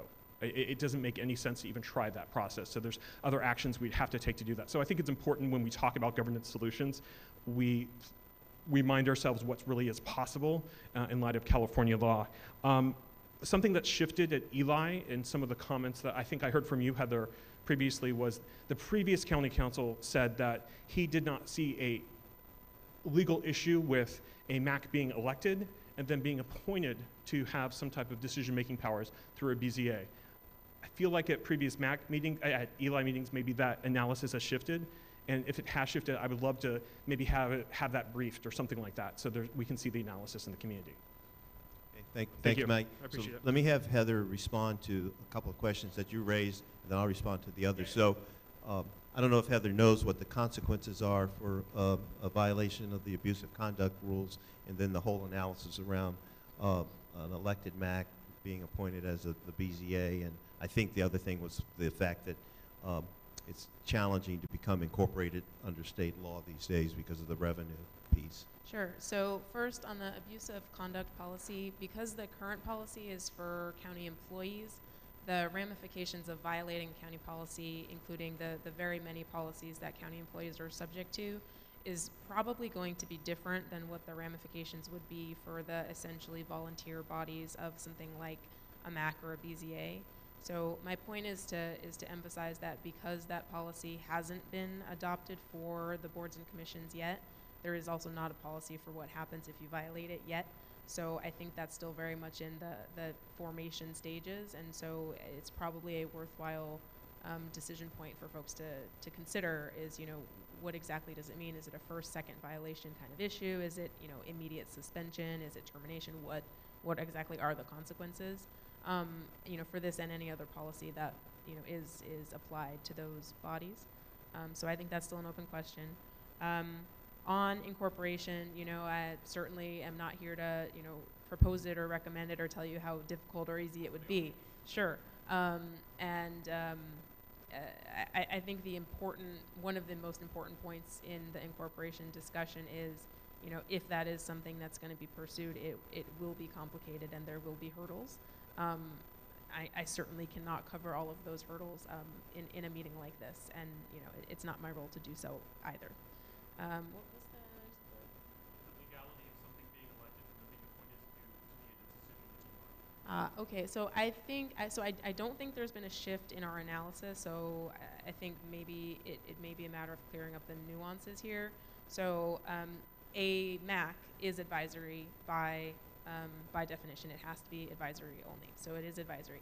A Board of Zoning Adjustments does make decisions. I think there has been some discussion about whether those two bodies could be combined, so for example, the Board of Supervisors also sits as the Board of Directors of the Fire District. Okay, those are two different entities, same people performing the same different function, similar function for different entities. So I think that may have been the discussion about if the MAC could have BZA responsibilities. That may look something like, you know, they start the meeting at 6 as the MAC, take a 5-minute break, come back as the BZA at 7. So I'm not sure how exactly that would work, but that may be the distinction. And unfortunately, I wasn't at those prior meetings, so I don't know exactly what was said.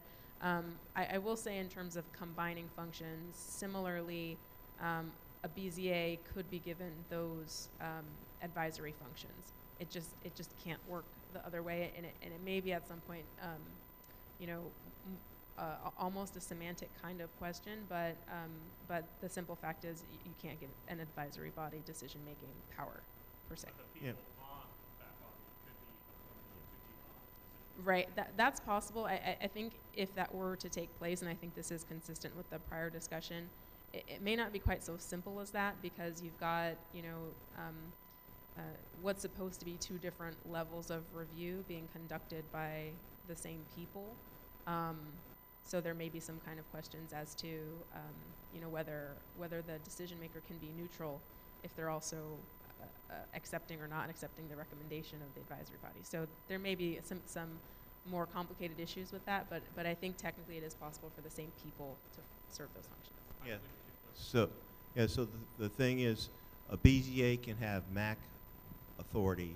A MAC can't have BZA authority, but the members of a MAC could be appointed to serve in the capacity as a BZA, but they would have to be appointed in that capacity, right? Correct, and both bodies would have to exist. And both bodies would have to exist. You'd have to have a MAC that exists, and you'd have to have a BZA that exists, and the Board of Supervisors could appoint the MAC members to be the BZA. And the emphasis on is could or may. It's not shall. Okay. And then Mike's other questions, I definitely appreciate you queuing this up, because, yeah, we definitely feel that it's important that leadership be developed and nurtured in the unincorporated area. I know we just had My Eden Voice, and we had about 150 folks at My Eden Voice that are coming together around the Eden area MAC, and it was the committee that worked on the MAC formation for the Eden area. So I know Claudia and the staff there working with the community to nurture and develop leadership, which is really fantastic. So we definitely believe in that. And then the Eli process, what we're looking at doing is, and I will cover this maybe a little bit more thoroughly in the wrap-up in the next steps, is conducting a poll. Once Eli comes to an end, and I think you heard me say this at the last Eli governance meeting, I want to conduct a poll and commission a pollster to do the poll, like EMC Research or something, and do a poll of the entire unincorporated area that would ascertain people's opinions about an elected MAC versus appointed MAC, people's opinions about incorporation, people's opinions about other forms of governance, et cetera. And I'm comfortable enough with having folks weigh in and give me their input on that poll, but it would be a professional pollster that would undertake that, and it would do that sampling professionally throughout the entire unincorporated area. And I want to do a poll so we get data.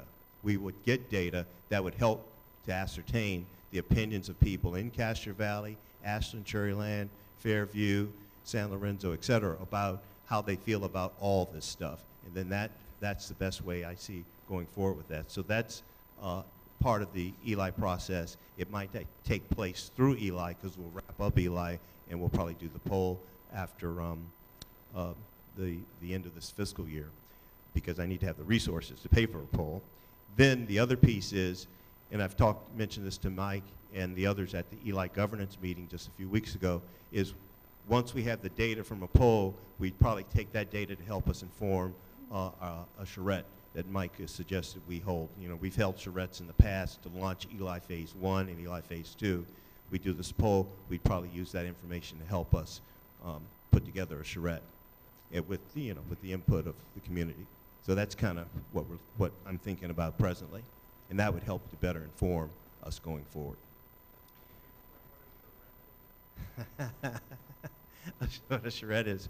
Well, it's a French term, and really it's just an opportunity for a lot of people to get together to look at various options and to weigh in their opinions. So it's another form of a public meeting, but we call it a charrette to give it a fancy term. And if you Google it, you can see the official definition of a charrette. So out here, we've had 2 charrettes, and at each charrette, we've had about 300 to 400 people at each charrette. We had one in 2006 or 2005, and we had another one in 2012, and they were very well attended. So we might, like I said, do this poll and then hold a charrette like in the fall or thereabouts of 2019. Charrette, C-H-A-R-E-T-T-E. Yeah.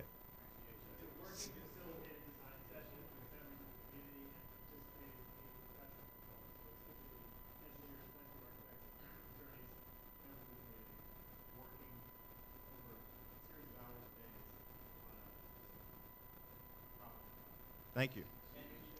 All right. So let's not have a bunch of comments from the audience. If you want to ask a question, just sign up. All right. So I think I responded to Mike's questions. I want to thank you, Nate. And I just want to say the culture of bullying that we've experienced in this town is real. It's palpable. It's impacted people I know very directly. And I please do something about it as you go forward and use this as a template, the anti-abuse policy. We need it to reset the conversation and the culture of this community. We need it. Yeah, well, bullying, we don't want to have youngsters bullied. We don't have the public bullied. We don't want to have adults bullied.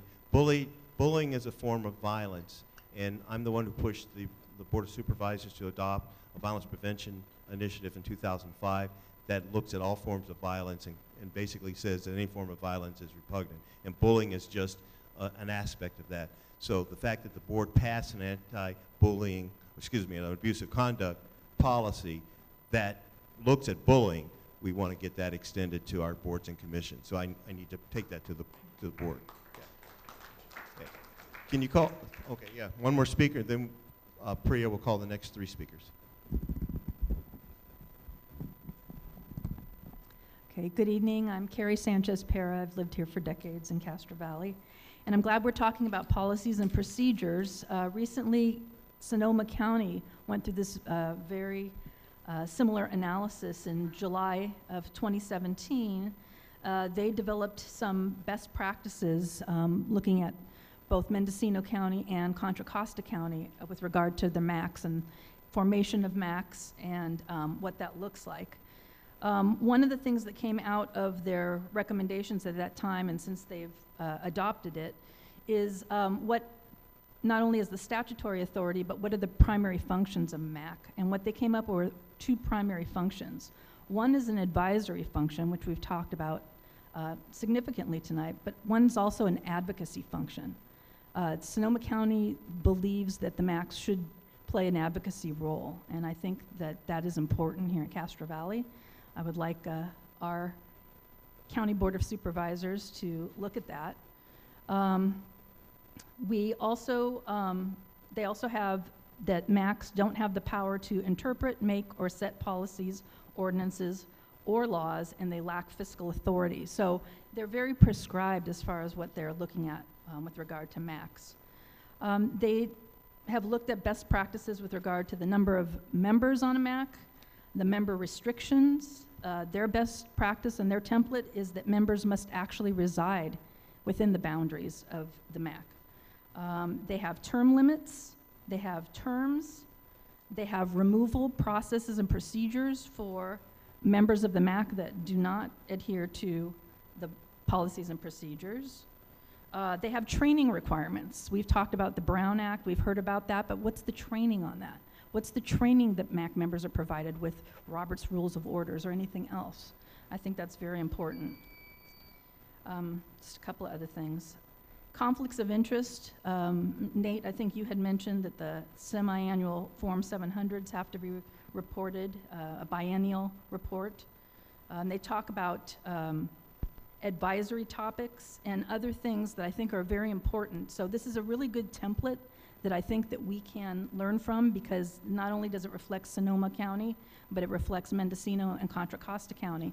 And I think Alameda County could look to them and see how we can improve, whether it's existing MACs and existing MAC members, or if it's new MACs like the Eden MAC, having a good template going forward. Thank you. And this is Sonoma, which counties again? Sonoma County, they did, and they looked at Mendocino and Contra Okay, Costa. all right. Okay, so make sure Heather gets that. And Heather, did you have a response to anything that was brought up? No, I don't know if there's a specific question, but that sounds like good feedback, and it's always good to see what other jurisdictions are doing. Yeah, again, I'm just encouraging and advocating best practices, and since some of our neighboring counties have looked at this, why don't we take a look and see what they've done and glean the best possibility from all of those. Thank you. Okay, so, yeah, so we'll do that. And also, I just want to say that in terms of the development of leadership, in terms of the MAC, folks who are appointed to the MAC, one thing I look for is diversity, both ethnic diversity, gender diversity, range of experience. I don't want to put everybody on the MAC who has the same skill set, so a range of experience and understanding and knowledge. We're not always successful in achieving all of those, because sometimes the applicant pool, and also the time and the ability to serve, because it does take time. So sometimes the applicant pool isn't conducive enough to provide someone to be appointed to the MAC who can answer all of those questions appropriately, in my mind. But that's what we're looking for ideally. We want to have people that have an array of experience, so everybody's not from the same level of experience and skill set. We want to have a diversity of gender and ethnicity. We want to have the time and the ability to serve. So that's what we're looking for. And then in terms of conflict of interest, the FPPC deals with both campaign contributions, but also they deal with the conflict of interest, Heather? Certain conflict of interest rules is governed by the FPPC, yes. Yes, so we have to file a conflict of interest statement with the FPPC, an economic a statement of interest as well. That's annually, that needs to be done. And then there's sexual harassment training, and what else do we have to get trained on? Is that it? Definitely, those are mandatory. We do trainings for all of our advisory and decision-making bodies. There's the AB 1234 training that we're all required to do, and we also do a separate kind of in-service for conflict of interest and general roles and responsibilities and those kinds of things for our bodies periodically as well.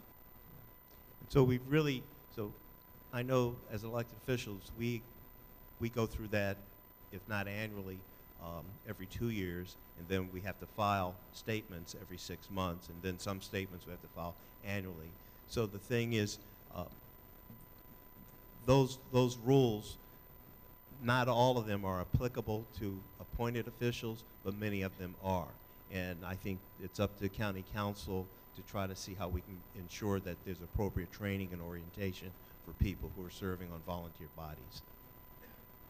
Is that a fair statement? Sounds right to me. Okay. the MAC should fill out a Form 700. Do they fill out a Form 700? I'm not aware of what the practice is for Max, but every county official is under a conflict of interest policy either required to file a Form 700 or not. So there's certain categories of both employees, officials, and also consultants that may be required to file. So not every single person who works for government, despite the fact that we all have a role in government, doesn't necessarily file a Form 700. So it depends on where they sit on those conflict of interest codes. And a Form 700, that's the conflict of interest form that we have to file annually. And if you don't file it, you can be subject to penalty and sanction. It's the same thing if you don't file a Form 460, which is a campaign contribution form to show your contributions. And all of this is public. Anybody can get that information from the Registrar of Voters or the FPPC. Okay. So let's call the next three speakers. And Joanne Lauer, Peter Rosen, Joe Lamberti. The FPP stands for the Fair Political Practices Commission.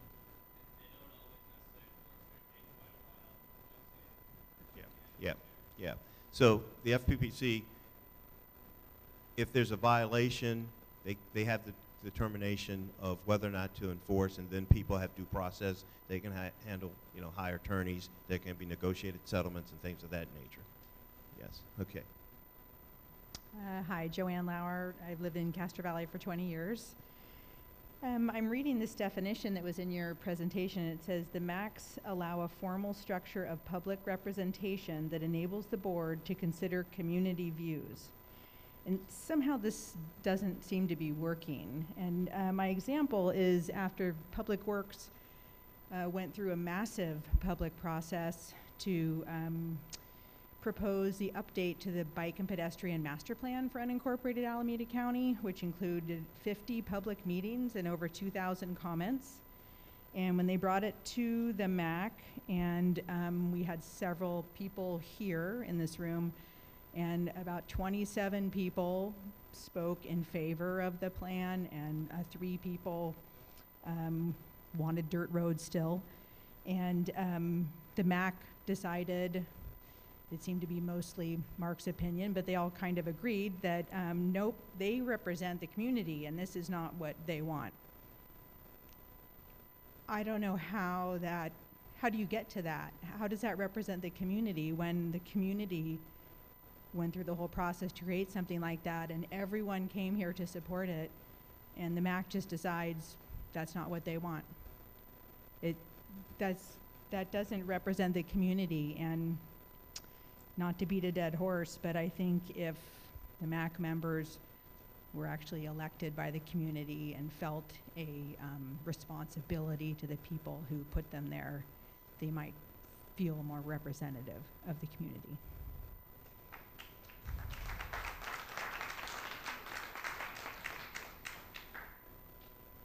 Are you finished? I am. Joy? Okay. Yeah. So once again, the MAC, they can make a recommendation based on their own opinions, their own intellect, and they could differ from what they're hearing from the public that's making a presentation to them and speaking to them and providing testimony to them on a particular matter on a particular evening. They're not obligated in that sense. But the fortunate thing about the MAC is it's advisory, it's a recommendation. So there's going to be another body that has the decision-making authority over that matter.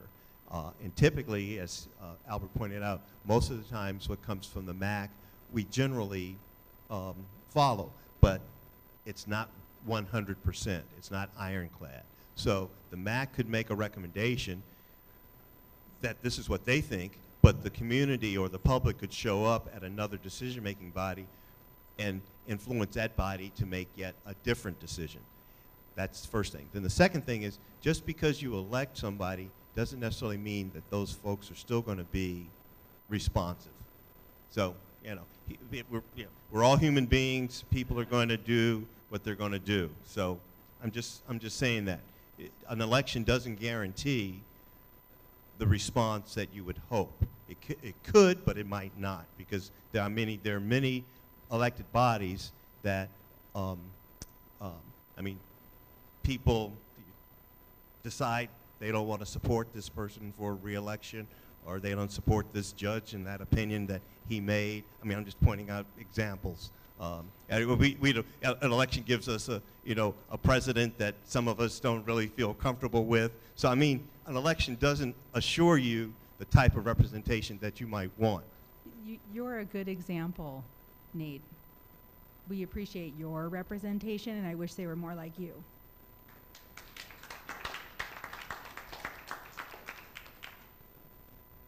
Hi, I'm Peter Rosen. I've lived in town a few decades. So I want to, before I launch into this, I want to actually follow that up. I have a question. So while I totally agree with you that I think that elections don't necessarily yield elected officials don't necessarily mean that they're going to respond and give you the responses you want. I do think that elections actually offer a measure of accountability, and right now the MAC doesn't have accountability to the local populace, which was, I think that's part of the issue. But I just want to point out a couple things. I think that the MAC is basically supposed to be a distilled voice of the community, and we need to emphasize this commitment to the community. Words like civility, engagement, participation should all be encouraged. We need public participation, and this is a goal that I think that we all should be encouraging. I pointed out when Ted first joined the MAC that he's been really involved and he would get engaged with a lot of people, and I think that that's great. I think we need a lot of people like that. I think that the Fairview MAC, I think you did a stellar job with the new people that are on the Fairview MAC. I think that they are all examples of passionate community members who are involved in their communities, and they offer a variety of expertise. Earlier you said something about facts are not opinions, but then a minute ago you just said the MAC members will make decisions based on their own opinions. And to me, I've seen on a lot of the MAC meetings that I've been to that decisions are made based on opinions, not upon facts. I think that we need to have more civility, but I also think we need to encourage discussions in a way that we're going to lead to an outcome that is community-based, that we're going to have some community involvement on a lot of these things. But that means that you need to respect what the community has to say. And when the community says something, just because it's not your opinion, we've got a lot of expertise in the community that may be helpful, and I think that we need to see more of that. I distributed to your office and to the MAC members a while ago conduct guidelines from Avila Valley that I modified for Castro Valley that basically use words like hospitable, civility, dignity, and it's about how to comport yourself and remind people that we're part of the community. And the MAC members, I think, need to remember that we need to have more. It's a two-way street. If you represent the community, we need to have listen to the community. So thanks. Thank you. And I think the code of conduct and civility information that you provided to us, I think Tona Henninger, my deputy chief of staff, looked at that and compared that with Robert's Rules of Order, and I was informed that Robert's Rules of Order covers what you submitted. That's one reason why we didn't move ahead with adopting yet something other than Robert's Rules of Order. The other thing is, Peter, I know you brought it to our attention that maybe MAC members, in order to qualify to be on the MAC, they need to gather so many signatures from folks who live in a particular jurisdiction. And I'm looking at making that a recommendation when we take this to the Board of Supervisors, that we change and that MAC members have to collect, if they're going to be appointed to a body, we require them to collect so many signatures from folks who live in that that jurisdiction, so that at least requires them to get out into the community. So it's just a question of how many signatures, because I know like the Eden area MAC, they're recommending 20 signatures. So it could be 20, it could be 50, but we don't want to make it 2%. We don't want to make it onerous either. So that's something we're considering. And then the final thing is, keep in mind, I've been an elected official. I've been on the Oakland City Council for 10 years. I've been a county supervisor for 18 years. And as much as I'd like to think I've always comported myself hospitable, in a civil manner, I might not have. We're all human and we make mistakes at times. So I just want to make sure that people recognize that. One quick thing, that thing I sent you, it would be more of a commitment that you can just sign that, read through it. It's the language is flat, it's not legalese, it's basically, you know, remember where you're from, and it's pretty straightforward. Anybody that reads that shouldn't say that that's a tough thing to do. So I see what you're saying. So you're saying, in addition to collecting signatures, have them sign something also that they're going to abide by this these type of rules of civility. Got it. Hello, my name's Joe Lamberti. I've been in Castro Valley for 18 years. I was looking at your slide that said there's $150,000 for the election of a board. That's a lot of money. I wish I had it in my checking account. But I don't know how that compares to our normal election budget. Is that an extra 0.01%, 1%, 10%? I don't know, maybe it's worth it. And is that per member of the board or the whole board? Then my other question is there maybe a more cost-effective means of getting more input on who's on the MAC? If we could pool your constituents and get feedback from everyone here on the people that you are considering. I don't know, maybe it's through a online, or what was the word you used, a charrette? Is that the correct one? I don't know if that's a way to collect information or opinion on the members. But in general, the better that the MAC represents your constituents, I think it will just help you, because you're more likely your constituents are going to vote for you and make your re-election easier. Thank you. Well, I just want to say that I don't appoint people to the MAC in the hope that it'll make my election easier. I do appoint people to the MAC in the hopes that it's going to make my job a little easier. And trust me, the MACs have done that. I pointed that out with Fairview. I used to go to a lot of meetings in Fairview. My staff, we'd have to deal with a lot of stuff in Fairview. Now that we have a Fairview MAC, we still have to deal with stuff, but it's been condensed because matters are coming through an official body that's now being appointed, so that helps us out. So I just want to point that out. The second thing is the cost of an election. If there's a consolidated election, the Registrar of Voters estimates that the cost is anywhere from $4 to $6 per registered voter to put on that election. So that's where that figure comes from. And it doesn't matter whether it's school board, special district, city council, county supervisor, the $4 to $6 is the same amount. So if it's a school board election or a special district election like East Bay Mud or whatever, those bodies pay for that. So if you hold an election for a MAC, somebody's got to pay for that. And if you aren't paying for it, the citizens of Castro Valley, then the Board of Supervisors has got to pay for it out of the budget, and that's less money, $150,000, that could be used for other things. So that's kind of how that would work. So there's a cost for putting on an election.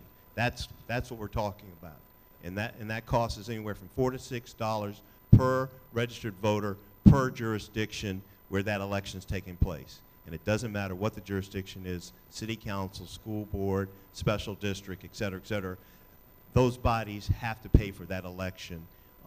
And if it's not a consolidated election taking place like during a presidential election or gubernatorial election during a normal primary, then the cost even is higher because the registrar can spread that cost over a lot of different things. Like if you set up a polling place for many races, it's going to be cheaper than if you're setting up a polling place just for one race.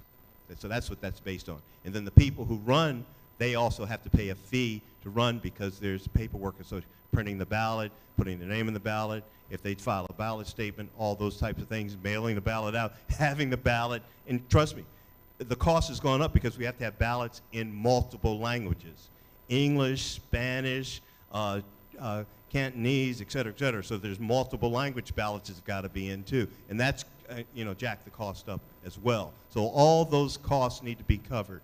And so that's what that's based on. Who's our next speaker? Nicholas, you can come back if we have time. Did you call other speakers? Okay, who's our next speakers?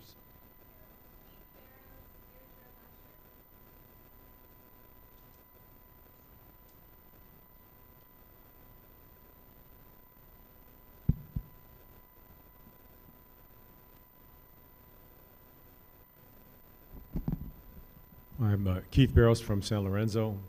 I wanted to mention the gentleman was asking about the charrette, just to make something clear. I was involved in both Eli Phase 1 and Phase 2. The charrette is a place where you get to get the big, but you also, the people there get to actually vote on what is to be put forward, what is to move forward, and that is how these things that Nate mentioned that came about in the governance issues, also the Reach Ashland Youth Center was born out of Eli Phase 1, and in Phase 2, well, 1 and 2, we finally evolved to getting to have municipal advisory councils in Fairview and soon to be in the Eden area. I grew up in Castro Valley. I've lived in San Lorenzo for 42 years. And I just had one question that should be pretty short, is Supervisor Miley, you said that when you were talking about discussions about the Eden MAC, you kind of rolled out really quickly that you and Wilma were going to be are discussing this, and these were the words that you used, this is why I'm standing up here, to determine whether or not you were going to create an Eden MAC. It was my understanding that through this process that we've been through with the survey and everything else that's going on, that there will be an Eden MAC, not that you were trying to determine whether there was going to be one or not. So could you clarify that? You know, I said that intentionally so that you could catch me on that. So, as far as I know, see if I'm paying attention. Yes, you're paying attention. So as far as I know, yes, we're moving forward with creating an Eden area MAC. Okay, yeah, it's just a matter of coming together with the details around that, and then getting at least one other supervisor to support that. I know what has to happen after that. Right. And we'll be bringing that back to the Unincorporated Services Committee so that the public can hear about that at an official Board of Supervisors Committee meeting. So next speakers? Okay, my name is Deirdre Lasher. I've been a resident of Castro Valley for over 40 years. The application form for the MAC member is lean, to say the least. What other considerations are not that are taken that are not part of this application? Because this certainly, if it were a job application, wouldn't give anybody an idea of who even to interview. So I'm wondering if there should be an application that included the other considerations too. Well, right now, that application is the same application the county uses for all boards and commissions. So it's a standard application that we just use for every board and commission. And then once somebody fills out that standard application, then other considerations can be taken into, or other factors can be considered. And maybe something to consider would be, if there are other considerations, maybe they should be put in writing so that the community could see what they are. Well, as I said, the things, I might consider something different than what other supervisors will consider, but I'm looking for gender diversity, ethnic diversity, if I can find that. I'm looking for a different set of skill sets so that it's an array of skills as opposed to just a uniformity of skills. I'm looking for time and commitment to serve. I mean, I can think of right now of someone who's serving on the BZA who's been there for a long, long time, and the only reason that person is still there is because we haven't been able to find somebody else who could take that place, who has both the skill set, the time to serve, because the BZA meets twice a month. Yeah, so I'm just, so there all those factors are taken to play. So for instance, we had a very good person on the MAC, Castro Valley MAC. Her name was Janet. She was an attorney, litigation attorney, and I was really pleased that I was able to appoint her, but she had to resign from the MAC because of job responsibilities and family responsibilities. When she got on the MAC, her job responsibilities, she's a litigation attorney, weren't as extensive, and she didn't anticipate that they were going to be as extensive as they were, but her employer put new demands on her while she was serving on the MAC. And so it was either, could she continue to do a good job on the MAC, fulfill the responsibilities of being a mother and a wife, and then fill the job responsibilities as a litigation attorney. She couldn't do all of it, so the MAC had to go. So I'm looking at all of those factors, and sometimes I'm able to get somebody who can do all of it, sometimes I'm not, based on the applicant pool. Yeah, what I'm saying is maybe the community would like to see this in writing so that they know what is being considered. And the other, it's a rhetorical question, really. It seems what I'm hearing is that that the county makes recommendations, submits information to the MAC, makes recommendations to the MAC, then the MAC looks at this, supposedly listens to the community, and then sends a recommendation back to the supervisor. So it seems like it's a sort of a circular recommendation kind of a situation. And does anybody keep, there was a project, says here that that it's unusual for a decision of the MAC to be reversed. Does anybody keep records on what kinds of decisions are reversed, what ones are reversed but maybe changed? Is there data on that? Yeah, I don't have specific data on that. It happens very infrequently. I'd have to go back into the record and look at in terms of very frequently. What happens? Infrequently. Oh, infrequently. Yes, Okay. I can count on one hand or less how many times that's happened in the last 10 years. It's infrequent, Yeah. especially when it comes to projects and permits, things that people are going to construct or open a new business. I mean, those tend to be consistent in terms of the recommendation and the final action. And does the county staff submits a recommendation originally to the MAC? Yes. And the records of how many times the MAC just rubber stamps that, and then the county rubber stamps what the MAC does. So essentially, it's kind of a charade. Well, no, I think that's why you have the process. I mean, staff, we may get something wrong. We may not have some information that the MAC members know about, or it just could be the fact that something that meets the code still isn't necessarily a good idea at that particular location. So staff, we do the analysis and we put the recommendation forward that we think is the appropriate one. But that does, and this happens with everybody. It's not just the MAC. I mean, it could be something that goes to another body that doesn't go to the MAC. And, we don't always get it right, but I think we normally do, however. But there are those cases when, we just aren't seeing eye to eye on a particular issue. I would also add that the MAC recommendations are, I think we're kind of thinking of them as either, MAC says yes or no, and is that followed or not. But a lot of the work that's done at the MAC level is a little bit more nuanced than that as well. So it might be, approve or deny a project, but maybe the MAC will say approve it with these conditions that we as the community think are important, for Castro Valley or for Fairview.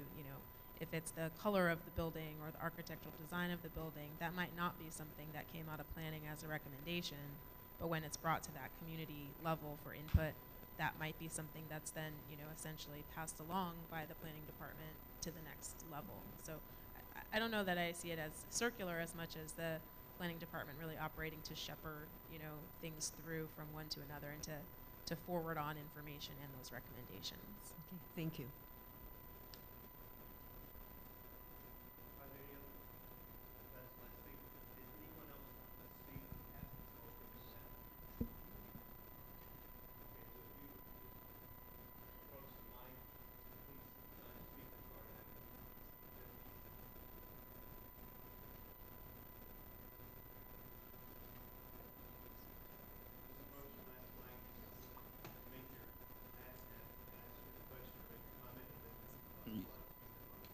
Right, Bob, Jennifer Drive in Castro Valley. I've lived there most of my life. What's going on with that hard park that they bought from the Water District?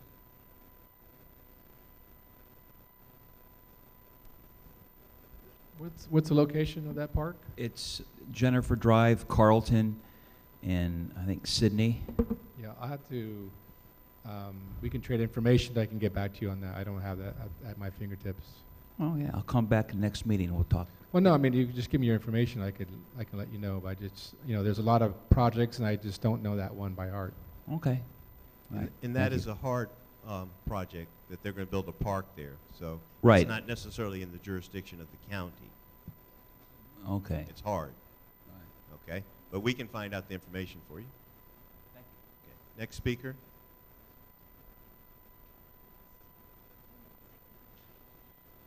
Hi, I'm Ellen O'Donnell, and I live in Castro Valley, 18849 Sandy Road. I just briefly, because it's so late, I just wanted to say I have, from the time of the Canyon Middle School Town Hall till now, have felt very much in support of there being an elected MAC. I see now that there's move in a different direction. I do have I have a couple questions. One, the cost of the, the cost of the survey that would have to happen, I don't know how that compares to the cost of an election. It seems to me that those things can be expensive, and I do believe that with surveys that they don't speak the way a vote speaks, so I would, even though I know that's the direction that you're heading in, I think that that there's always questions that come up with surveys and holes that can be poked in them in a way that an election, that doesn't happen so much with an election. Also, I am curious about how that would be done, because one thing I have seen over time going to the different meetings, governance and Eli and the ones I've been able to attend, there's always competing, even though we are one Eden area, we are different areas within that. And each area has its own concerns and its own agendas, its own passionate needs and problems.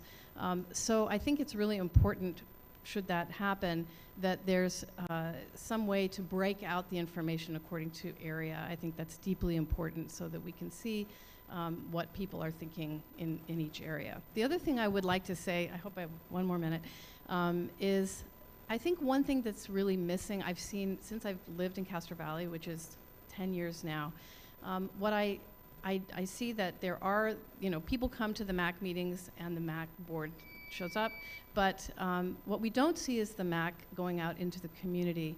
And one thing, like for example, if someone runs for school board, or if they run for one of the boards, they do have to actually appear in public and make their case and to get elected.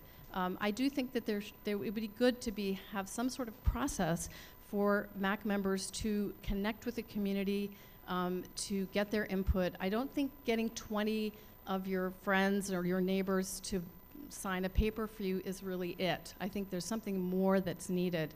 And even if they were to have occasionally sort of a speaker forum where they could talk about themselves and who they are and introduce themselves to the community in a way that's different than in a MAC meeting where they are specifically addressing issues, I think that would be very helpful. That's all I have to say. Thank you. And we're definitely open to ideas and suggestions on how we can better get the MAC members, both the ones who are interested in getting appointed and those that are already appointed, how we can get them better connected with the community. So if the audience and the people who are watching this, if you have ideas, if you would submit that to my office so we could take a look at that. Like I said, Peter submitted the idea of folks getting signatures. That doesn't have to be the only thing. There could be other things as well. Obviously, we want to be reasonable because these folks are still volunteers. But yeah, so we're open to taking a look at that. And then we're not going to do a survey. A survey and a poll a survey is a survey. A poll is a poll. And the poll will be done by a professional polling organization that does this. That's their, that's what they do professionally. The county has done a number of polls for elections and other things, like when we're going to do the early childhood initiative, when we're going to do the measure of the housing bond, we're going to do the measure for health care. Sometimes candidates do polls. So I'm going to commission a poll, and it's probably going to cost maybe, I'm just guesstimating, $30,000, $40,000 maybe, because the cost is more when you sample more people. And I want to make sure we sample a good sampling of folks. And we want to sample people not just from Castro Valley, but we want to sample people from Fairview, Castro Valley, San Lorenzo, Ashland, Cherryland, and Fairview. So we want to have enough of a sample, so that increases the cost of a poll. Then, like you said, we want to have information from all those different areas about how they think, as well as overall how people think for the entire urban unincorporated area. So that's why I think the poll is going to be expensive, but it's going to provide us with a lot of good data. And as I said before, once I move ahead with commissioning a poll, because it's going to come out of my budget, I'll be having the folks who are going to do the poll talk to the community about possible polling questions and things like that, because these are folks who do this, professionally for a living. So it'll be fair and it'll be unbiased as well. And then we'll have some real good data and information. And so the cost of a poll, $40,000. The cost of election, $140,000, $150,000. And then a poll's just one time. An election, keep this in mind, is every 2 years. You'd have to put that expenditure out every 2 years in perpetuity unless we stop holding elections for a MAC. So every 2 years, there'd be elections because, MAC members, the first, we would have staggering terms, and then after that, people would be elected. They might serve 4 years, but there's always an election every 2 years. Yeah. So that's an ongoing cost, as opposed to a poll's just going to be a one-time cost. Hopefully I answered your questions. Okay. Anybody else have questions? We have Chris Higgins. Okay, Chris.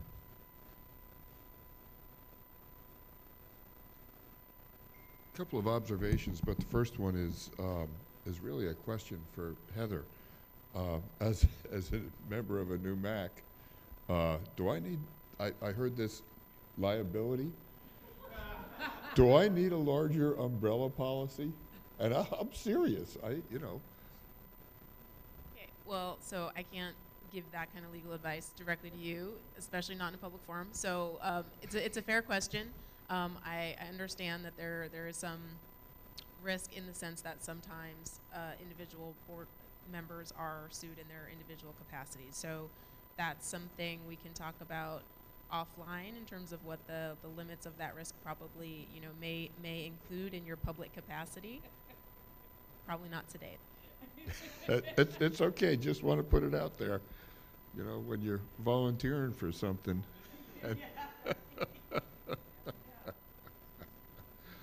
And just a couple things coming together, talking about what, Albert, you were talking about, the interaction with the staff. And kind of what I find that works best, and again, this is just a year in the job here, and Nate knows I'm learning a lot. But, before the meeting, I've got the staff report, or I know it's coming up, and I'll have some correspondence with the staff and, ask questions. The last meeting we had, the item that was on there probably had a half a dozen emails back and forth with Andy on, hey, what does this mean, right? What is this in the ordinance, and can you flesh this out in your report? So it's like, we don't show up there on the day of the meeting and read this thing and go, oh, holy crap, what's going on here? And we're out there with the staff, and over the years we've done that, but I just kind of want to make sure people know that. And just two other quick things. One is, I'd encourage everyone that's interested in this kind of stuff to come out to the Eli meetings and participate. A lot of what was covered today has been there.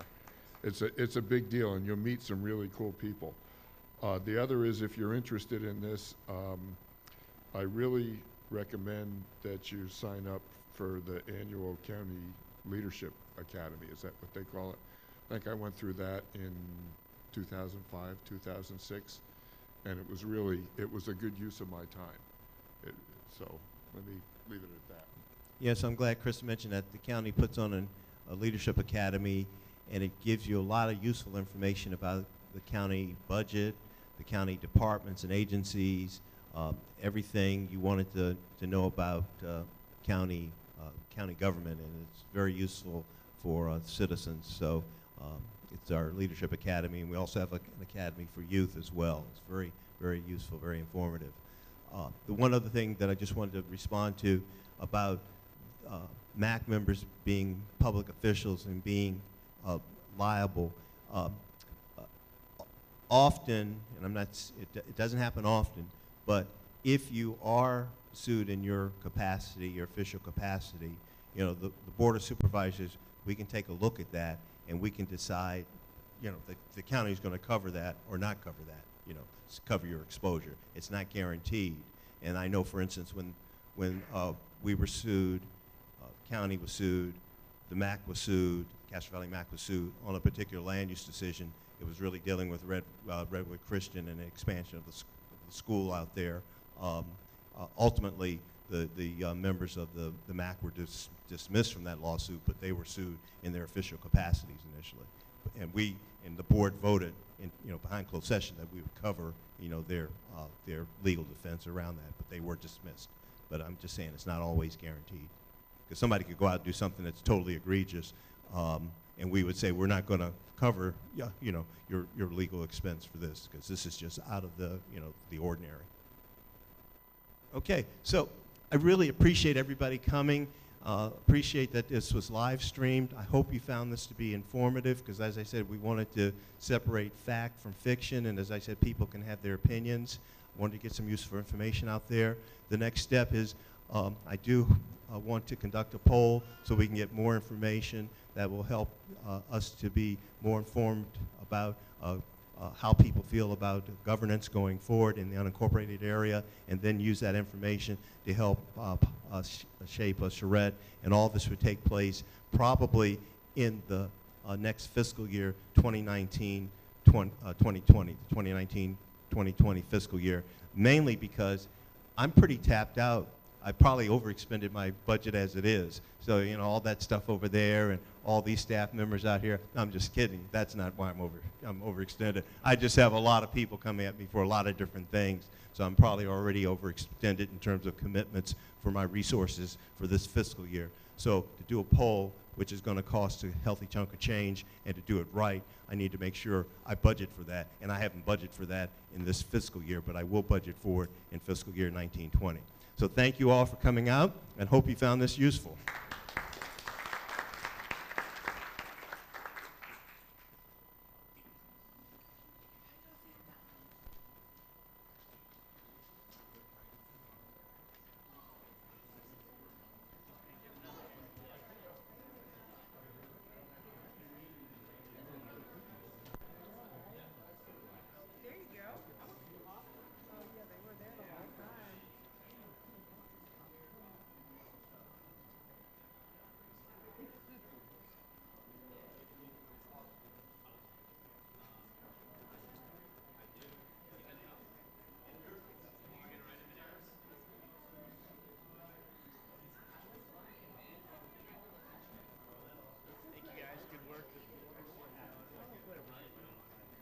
You gotta really like have almost like a little